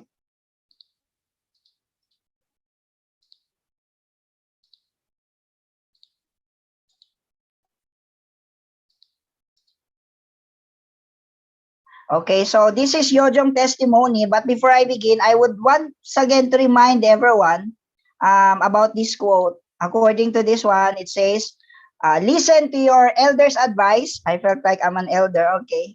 Not because we are always right, but because we have more experiences of being wrong. Yeah, so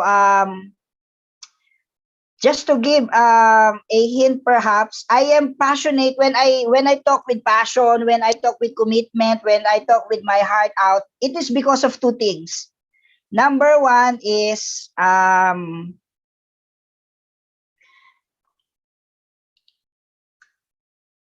yes, because of two things. Number one is when I successfully overcame something. So when I successfully overcame something, I am so passionate. I really want to share it to everyone. I really want to share it to people. And the second one, when I was speaking with passion, it was the time when I failed to overcome something, and I wish my youngers to be a better person than me. So let me share to you this one story. When I was a student in the International Peace Leadership College, ITLC, I had this elder. He is really good in speaking. And he always reminded everyone about, you should avoid chapter 2. You should not commit about chapter 2, like that one. But, you know, the image of this elder, he is so close, you know, his image is always like flirting with someone. Anyway, it's first gen. So I cannot help myself. There's this one day that I go to him, you know, why you are always telling other people not to commit chapter 2, but you yourself, you are always close with chapter 2 problem. And he said, that's exactly the reason why I am so passionate in telling my younger one about not committing chapter 2 problem. It's because that's where I failed. And it's so hard to get out of that situation. And my younger ones, if there is an opportunity that I can save them from committing the same mistake I am, from living the same hell I lived before, then I will do it. And you know what? There's no escape when we are elder.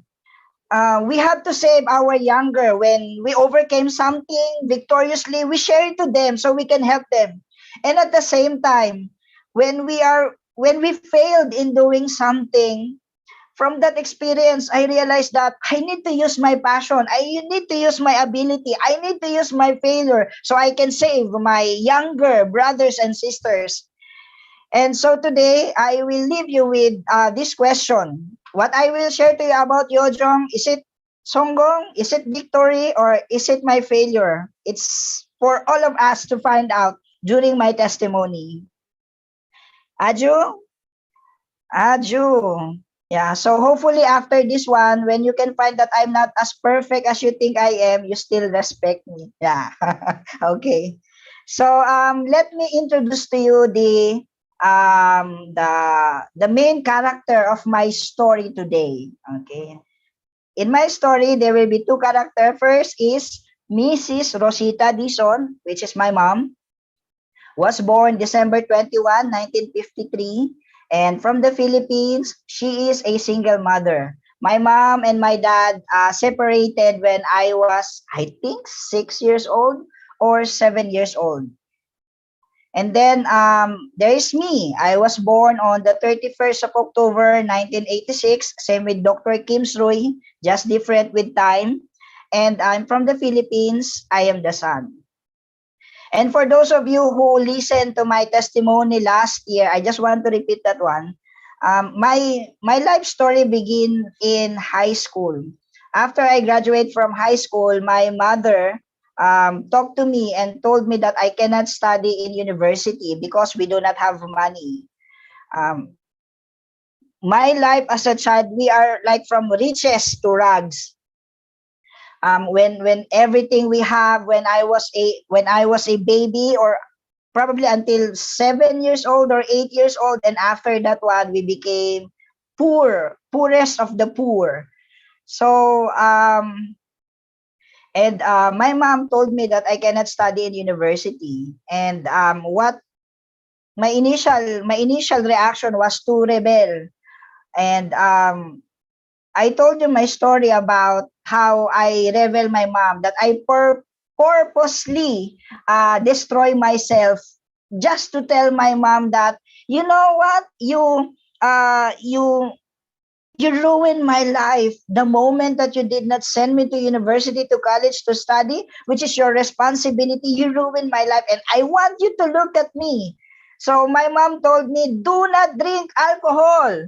And you know what? I'll see to it that for a year, I am drinking alcohol. Maybe in a week, around 3 times, I will go home sober. I will go home drunk. And I just want my mom to see that I am really drunk. I see to it that my mom will see me, that I am drunk. I will go home like that. And then I really rebel. You know those times that your mom is telling you something and then suddenly your feet go bam, bam, bam, bam, bam. And then when you close the door with the loud noise, bang, just to tell your mom that, you know, look at me. This is what I became because of you. And I want you to look at me that little by little, you know, I destroy myself.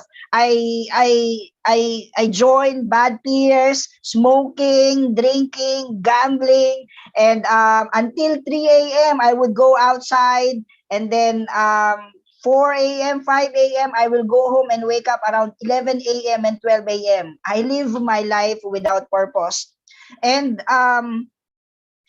so for a year, I live like this. But reality strikes in. After my periods, months, year of rebellion with my mom, then the reality sink in. I ask myself, you know, by doing all of these things, am I really happy? Am I really happy that, you know, I get all the freedom in the life because I am not studying, I am just outside with my peers. In the morning, I would wake up, I would eat my breakfast, fight with my mom, and then we'll go out again with my peers, drinking, smoking, gambling, and then so went and I went and I went and I went like that. And it's like a cycle that I grew tired of life. I do not know if you can feel like this, but there's a time that I really ask myself, am I really happy? And just like what this illustrates, behind my smile is a hurting heart. Behind my laugh, I'm falling apart. Look closely at me and you will see the man I am isn't me. So people look at me like I'm always happy, but deep inside, I was falling into pieces and I do not know how to get back up. I already told you that I decided to, I attempted to commit suicide before because of this hopelessness in life. I live a life that has no direction. I live a life of hatred towards my mom. And more importantly, with my dad, I really hate my dad all my life. I'm always comparing my life with other people. So this was my life when I met the church through IPLC or the International Peace Leadership College, and I started my journey in our church as a newfound life. So that ends my testimony last year. And then after that one, you see me doing my best inside the church. How I became missionary in New Zealand, how I was once active in Tongil Mudo and became a member of the demonstration team, and how I break through in UPA, and also right now becoming the president of IAYSP here in Heavenly Asia Pacific too, as well as the vice president. So fast-paced, those were my life. But apart from this one, I would want to right now highlight my life as a son. In last year's testimony, I highlight my life as a public person. I highlight my life as a leader, as a youth leader who break through in our church. But this year, I'll be telling you my life as a son. So when I was young, as I said, my mom is a single mother from riches to rag. There was a time in high school that we became poorest of the poor, and my mom need to wash the clothes of outside people just to receive 200 pesos, and that was like 200 pesos, $5, just to receive $5 in a day, so we can meet ends in our life. We can eat, and that's what we spend for eating. That's what we spend for my studying and everything. So with this, I left my mom, and then I needed to study in IPLC, live in dormitory, and from there I had a mission. And it was in August 2014 that my mom went to the spirit world. It was the time that I was in Korea. My mom died because of breast cancer. And I remember those moments because for some reason, spirit world is telling me right at the time that my mom is about to go to the spirit world, my mom is about to die. So I purchased my ticket this day, and then I told my sister that I will go home after 3 days. I have already ticket. Please tell mom I will go home. And so when my mom heard this news, about 3 a.m. she passed away. So, and the next day when I told that night, when I had a conversation with my sister, my mom told my sister that at last my youngest can go home.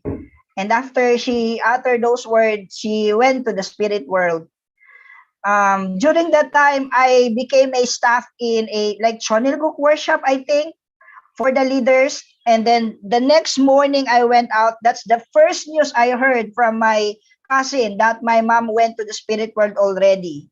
You know, those time that it was breakfast time, I was really out of my mind. I remember getting my plate, I remember getting rice and bayan, but I did not get any spoon and fork or chopstick. And calmly I told myself, my mom died. First, so calm. Second, my mom died.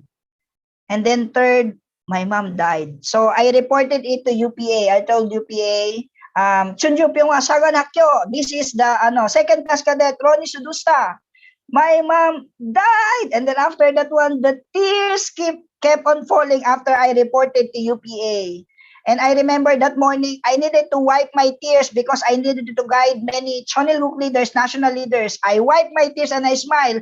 To your left side is this one. To your right side is this one. Back on the break time, I would wept that time. And it's a greatest regret for me because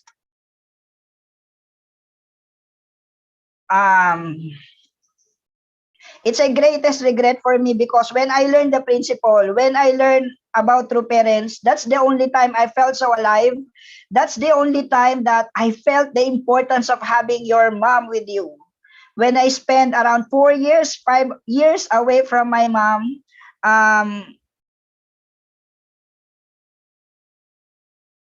that was the time that I saw the sacrifice that my mom did for us. It was the time that I came to realize how it is painful for my mom to wash the clothes of other people just to have money so she can feed us. It was the time that I see how my mom loved us. Because you know what, when we are living in the same roof, but we never say I love you to each other. We never share our problem to each other. We are just shouting and fighting each other. That's how our relationship is. But behind that, I came to realize, God, I love my mom and my mom loved me. It was then when I was in the church when I realized that one. But you know, I am a first generation, so I gave my time sacrificing for the providence. And so when my mom went to the spirit world, my initial reaction was that, why you did not wait for me? My God, just 3 days. Why you did not give me opportunity to say sorry? Why you did not give me opportunity? Why you did not blame me for becoming unfilial to you, like this kind of one? So after 3 days, I went home and I can see my mom inside the coffin. And no time to say sorry. No time to tell her how much I love her. No opportunity to hug her physically. And it's really painful. I remember after that one, for a period of time, I was always haunted in my dream that I had a dream with my mom and I am saying sorry.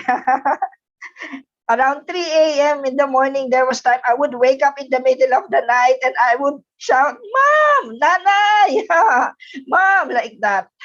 And I think that is the greatest regret of my life, the greatest failure of my life, that I could not reciprocate the love of my mom. You know, when I was a missionary, my mom would always tell me that, maybe you can treat me in Jollibee. If there's an opportunity, let's eat together in Jollibee. Jollibee is a famous fast food chain in the Philippines.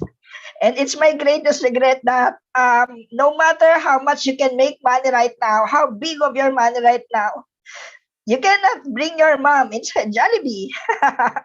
And so painful for me, that one.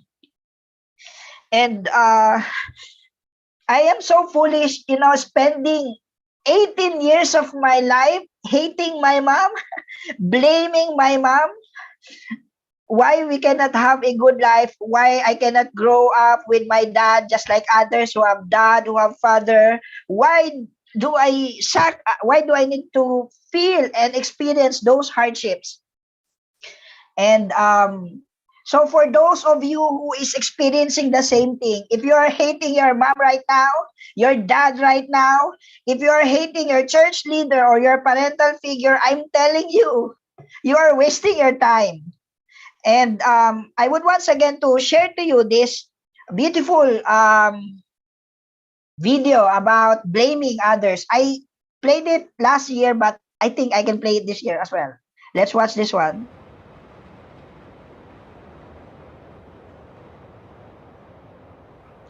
You ain't gonna believe this, but you used to fit right here.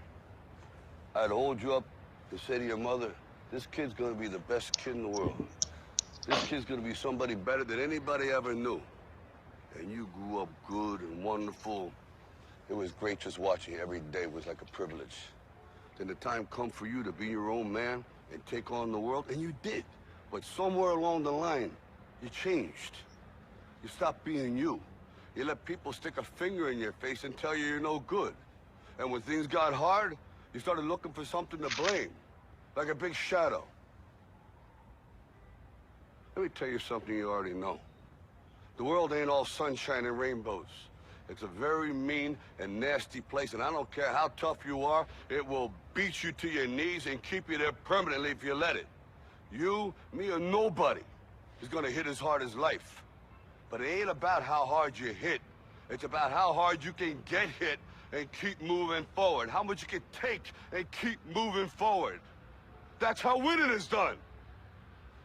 Now, if you know what you're worth, now go out and get what you're worth. But you gotta be willing to take the hits and not pointing fingers saying you ain't where you wanna be because of him or her or anybody. Cowards do that, and that ain't you. You're better than that.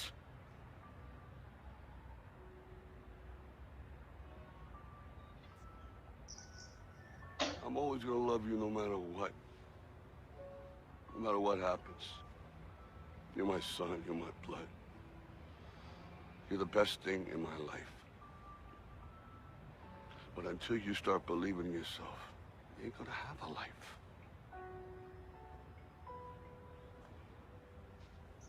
Don't forget to visit your mother.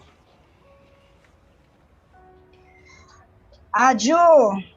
So after watching this video, you know what I realized? 18 years of my life. Yeah, you know what I realized? 18 years of my life, perhaps 20 years of my life hating my mom. Those are the times that I was a big coward. I blame my mom. Because of you, I cannot fulfill my dream. I cannot become successful of life because of you, because of you, because of you. But it takes for me to learn true parents principle. It takes for me to learn who true parents is, the love of true parents, and also the love of brothers and sisters in the church, the community in the church, to make me realize how big of a coward I am. So I cannot blame you if you will hate your mom or your dad right now, but we should be willing to take the hits and keep moving forward. We should be willing to courage up and be victorious in our own way and not pointing fingers to people that we are not successful because of them. And after this one, you know what I realized? My real enemy is not my mom. My real enemy is Satan, telling me to hate my mom, telling me to hate my dad. It has, maybe it Why do I need 20 years to realize this one? My God. Why do I need to live in hate? Why do I need to live blaming other people? And you know what they said? I found this quote: you rebel against your parents until you become them. One day you will look in the mirror and you see your father's face just like you. And I'm telling this to you, my dear younger brothers and sisters. The real enemy is not our parents. The real enemy is not your brother, not your sister, not your Abel, not your church figure, not your parental figure. The real enemy is Satan. It's too late for me to realize this one. So I hope you can all become a greater person than me, a greater son, a greater daughter than me. You know what my greatest dream is? To become a good father. But I never had one. So that is also my greatest fear in life.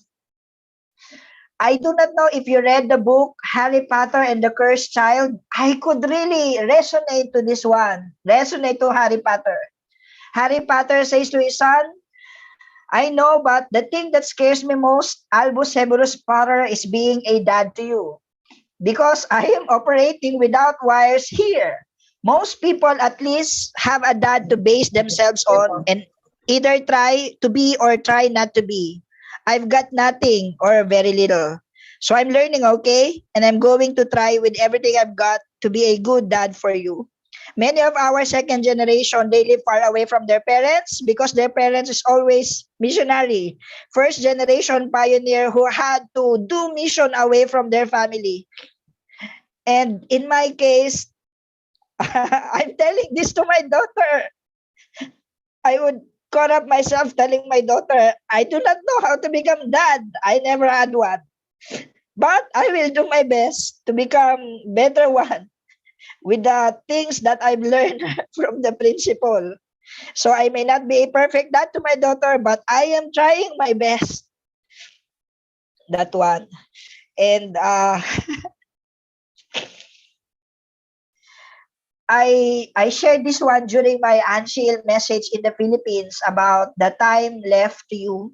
This is my last video that I will share to every one of you this afternoon. Let's watch this. 이런 상태라면 1년 3개월 정도밖에 남지 않았습니다. Sorry, just to give background on this one, there are like few people take a survey in Korea, and then they answer the survey how much time you spend away from your family, how much time you spend together with your peers, with your friends, away from your mom, your dad, your son, and your daughter, how much time you are spending reading books or watching TV away from your parents. That's if you take all of that one, and that's the time left to you. So let's watch this. 이런 상태라면 1년 3개월 정도밖에 남지 않았습니다.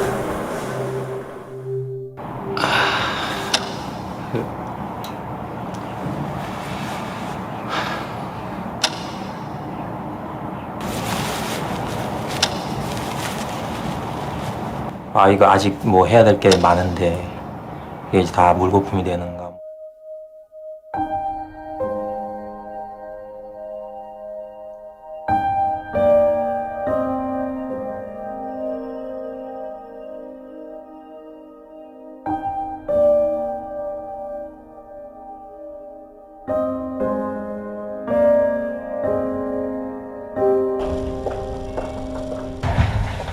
요즘 많이 바쁘시죠? 검사 결과가 좀 나왔는데 생각보다는 조금 좋지 않게 나왔습니다. 좀 이런 말씀드리기 좀 뭐하지만 이런 상태면 한 9개월 정도 나오실 것 같습니다. 뭐가요? 뭐가 잘못 나온 건데요? 6개월 정도밖에 남지 않았습니다. 네? 뭐가요? 결과서를 좀 드릴 테니까 차근차근 보고 계시면 제가 다 갔다 와서 다시 자세히 설명을 드리겠습니다.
실제로 나한테 남은 게 정말 이 기간이 맞구나.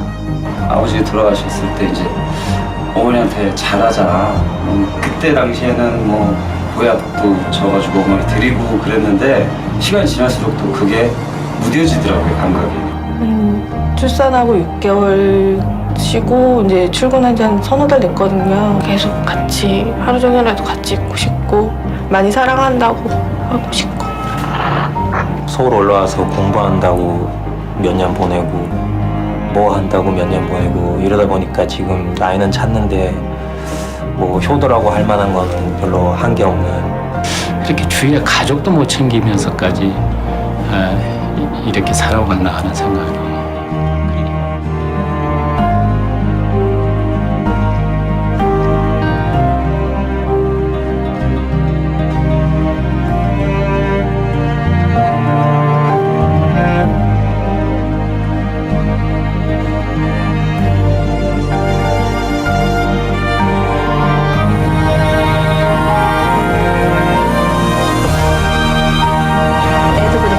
남편한테 좀 잘해야 되겠다는 생각이 드네요.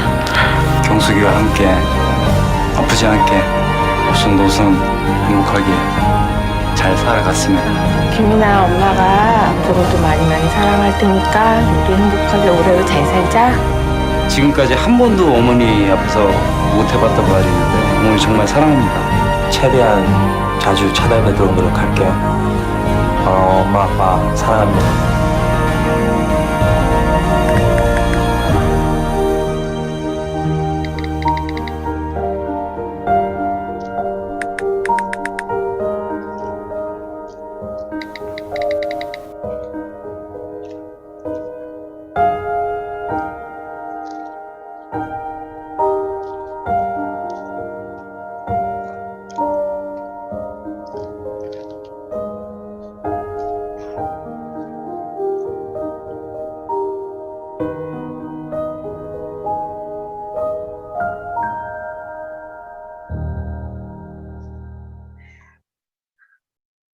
Ju. So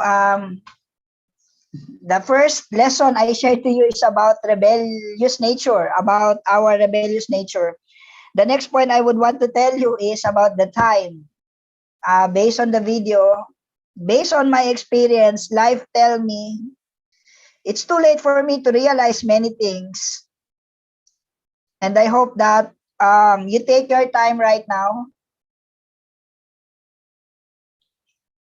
to have a quality time with your parents. And just for this time, even just for this time, do not use the word next. Maybe next time I will call my mom or my dad. Please take this time. The last conversation, phone conversation I have, this is the last time I heard my mom's voice. When I was in Korea, in front of the dormitory, there is a lot there. That's the moment, my last conversation with my mom.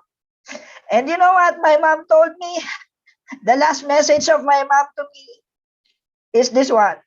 My mom told me, what I wish for you, Nak, ang gusto ko talaga, pangarap ko, what I wish for you is to fulfill your dream and be happy. At the end of my mother's life, I came to realize that parents, at that time, my mom is not asking for big money, not asking for cars, not asking for big houses, not asking for big bank accounts. My mom's last wish for me is to fulfill my dream and be happy. And so I would like to take this time to say thank you to Dr. Kitel, Sir Julius, President Hori, and all leaders, because this is maybe the greatest yojong I can give to my mom. Right now, I work inside our church. I keep on telling my mom, I am living my dream. I am happy with my life. No one is forced me to go this way. So at least when I tell that to my mom, I hope my mom can feel that I can offer Hyojong that maybe not in the physical world, but now that she is in the spiritual world, then I can become a filial son. And so I'm using my ability, my talent, so that I can prevent people from, committing the same mistake that I did while my mom is here on earth. And I realized that the biggest yojok I can offer my mom is to achieve fundamental and basic victory in life, where I can tend to my basic needs and I can receive the blessing that I can promise committing myself not to divorce my wife, to become a better dad, to forgive my dad, and to forgive my mom. I believe that's what my mom want me to do. And so this season, this Christmas season, my wife is pushing me to make up with the relationship with my dad. And little by little, I throw those hatred that I've been piling up all those years to my dad. I had to throw it, and I had to embrace my dad. And hopefully, little by little, we can become a good sons and good father to each other. And when after my mom died, after so many years, I searched her Facebook account. And you know what I saw in the Facebook account? The last post that she had was our picture together during my graduation in IPLC. How she is proud that I could finish university alone. How she is happy that at least I have a son who has a direction in life. I had a son who had a purpose in life. And I think that's what parents want. They just want us to be stable in life, to make money enough so that we can live happy with our God-centered husband, God-centered wife, and committing ourselves to build a better family, to build a good family that is centering on heavenly parents and true parents. And once again, thank you so much, everyone, for helping me fulfill the last wish of my mom. And for my last message this afternoon, I would want to quote the message of our True Mother. This is part of True Mother's letter to members. Our True Mother's letter to us. Chamomonim keso. True Mother said, Woo! Today, on the occasion of True Parents' birthday, we are so happy and privileged to host this festival where you can share a meal we specially prepared for you. You are true children, born with heaven's lineage through the profound tears and hearts of true parents. True Father who is in heaven, and I will always, always love you all. True parents love you all, dear second generation, dear blessed children. More than anything else, we shall never forget the heartfelt tears and sweat you have shed as you fight in the midst of great loneliness to realize heaven's will. Father and True Mother, regret not being able to serve each and every one of you, our beloved children, a full table of warm dishes and steaming rice. Please accept our heartfelt token of love. Beloved blessed families, Father and I earnestly hope that you can become the proud sons and daughters who stand with true parents until the last moment and work energetically to realize Vision 2020 and national restoration. Lastly, True Mother shared, please remember that Father in heaven is continuously cheering and supporting us.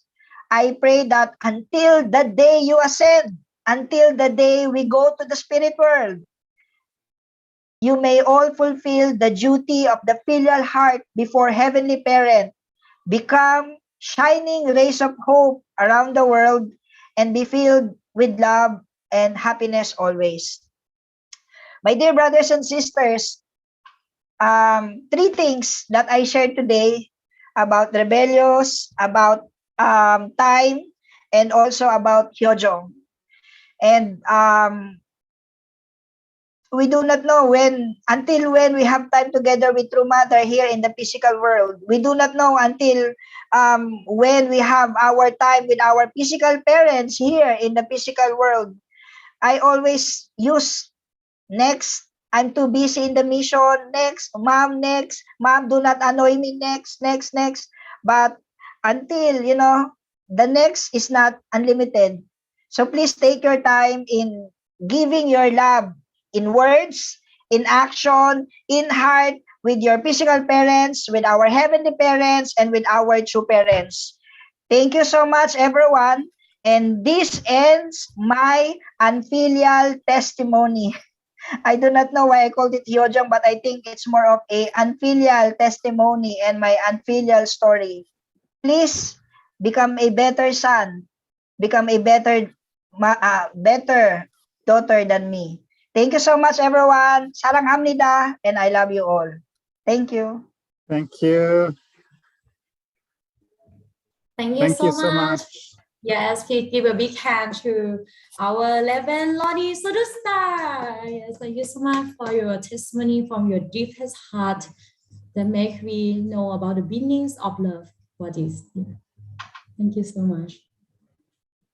And then next to the announcement, for tomorrow. Yes, next day, scheduled starting time 8 a.m. Bangkok time again. 8 a.m. Bangkok time. Please come 10 minutes early. And again, please write your own feedback or reflection form in your nations and send back to us. And finally, it's about the national coordinator to stay back here for a meeting. Yes, thank you so much. Thank you for everybody. Yes. Yeah, thank you. Thank you, everyone, for coming again. Please give a big round of applause to all of our speakers for sharing the heart with us today. Thank you. Yes, and giving hand to all of you too. Yes, stay until now. Thank you so much for our program. Yeah. We'll see you tomorrow, everybody. Have a nice day. Brother Rooney, I love you. Thank you. I love you too. I love you all. Love you, everyone. Please give that amazing tear from our dear brothers. This is really a true love tear of God. Thank you very much.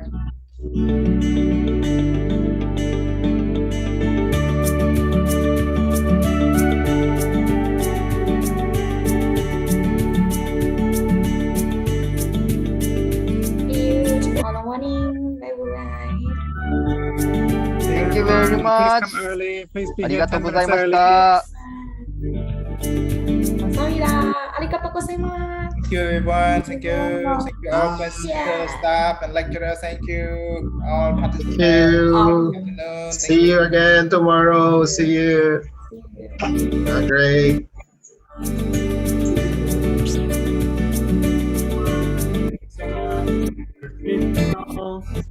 And national coordinators, please stay back.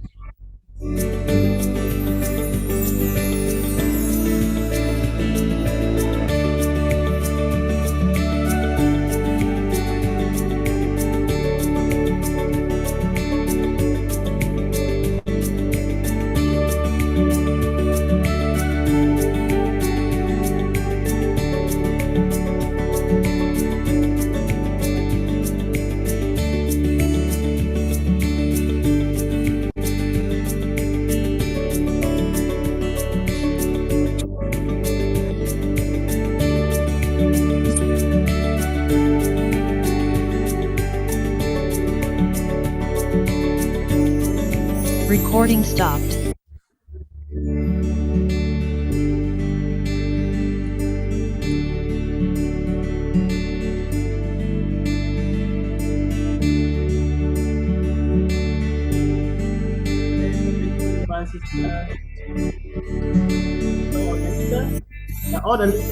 all our participants. So we have a leaders meeting now, national coordinator, and also AP staff we have meeting. So participant, you can leave the Zoom now, and then see you tomorrow. If not, our technical will assign you to the meeting room. Thank you so much.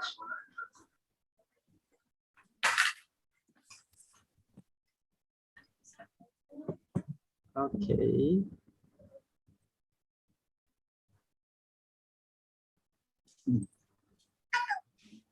Okay, thank you so much.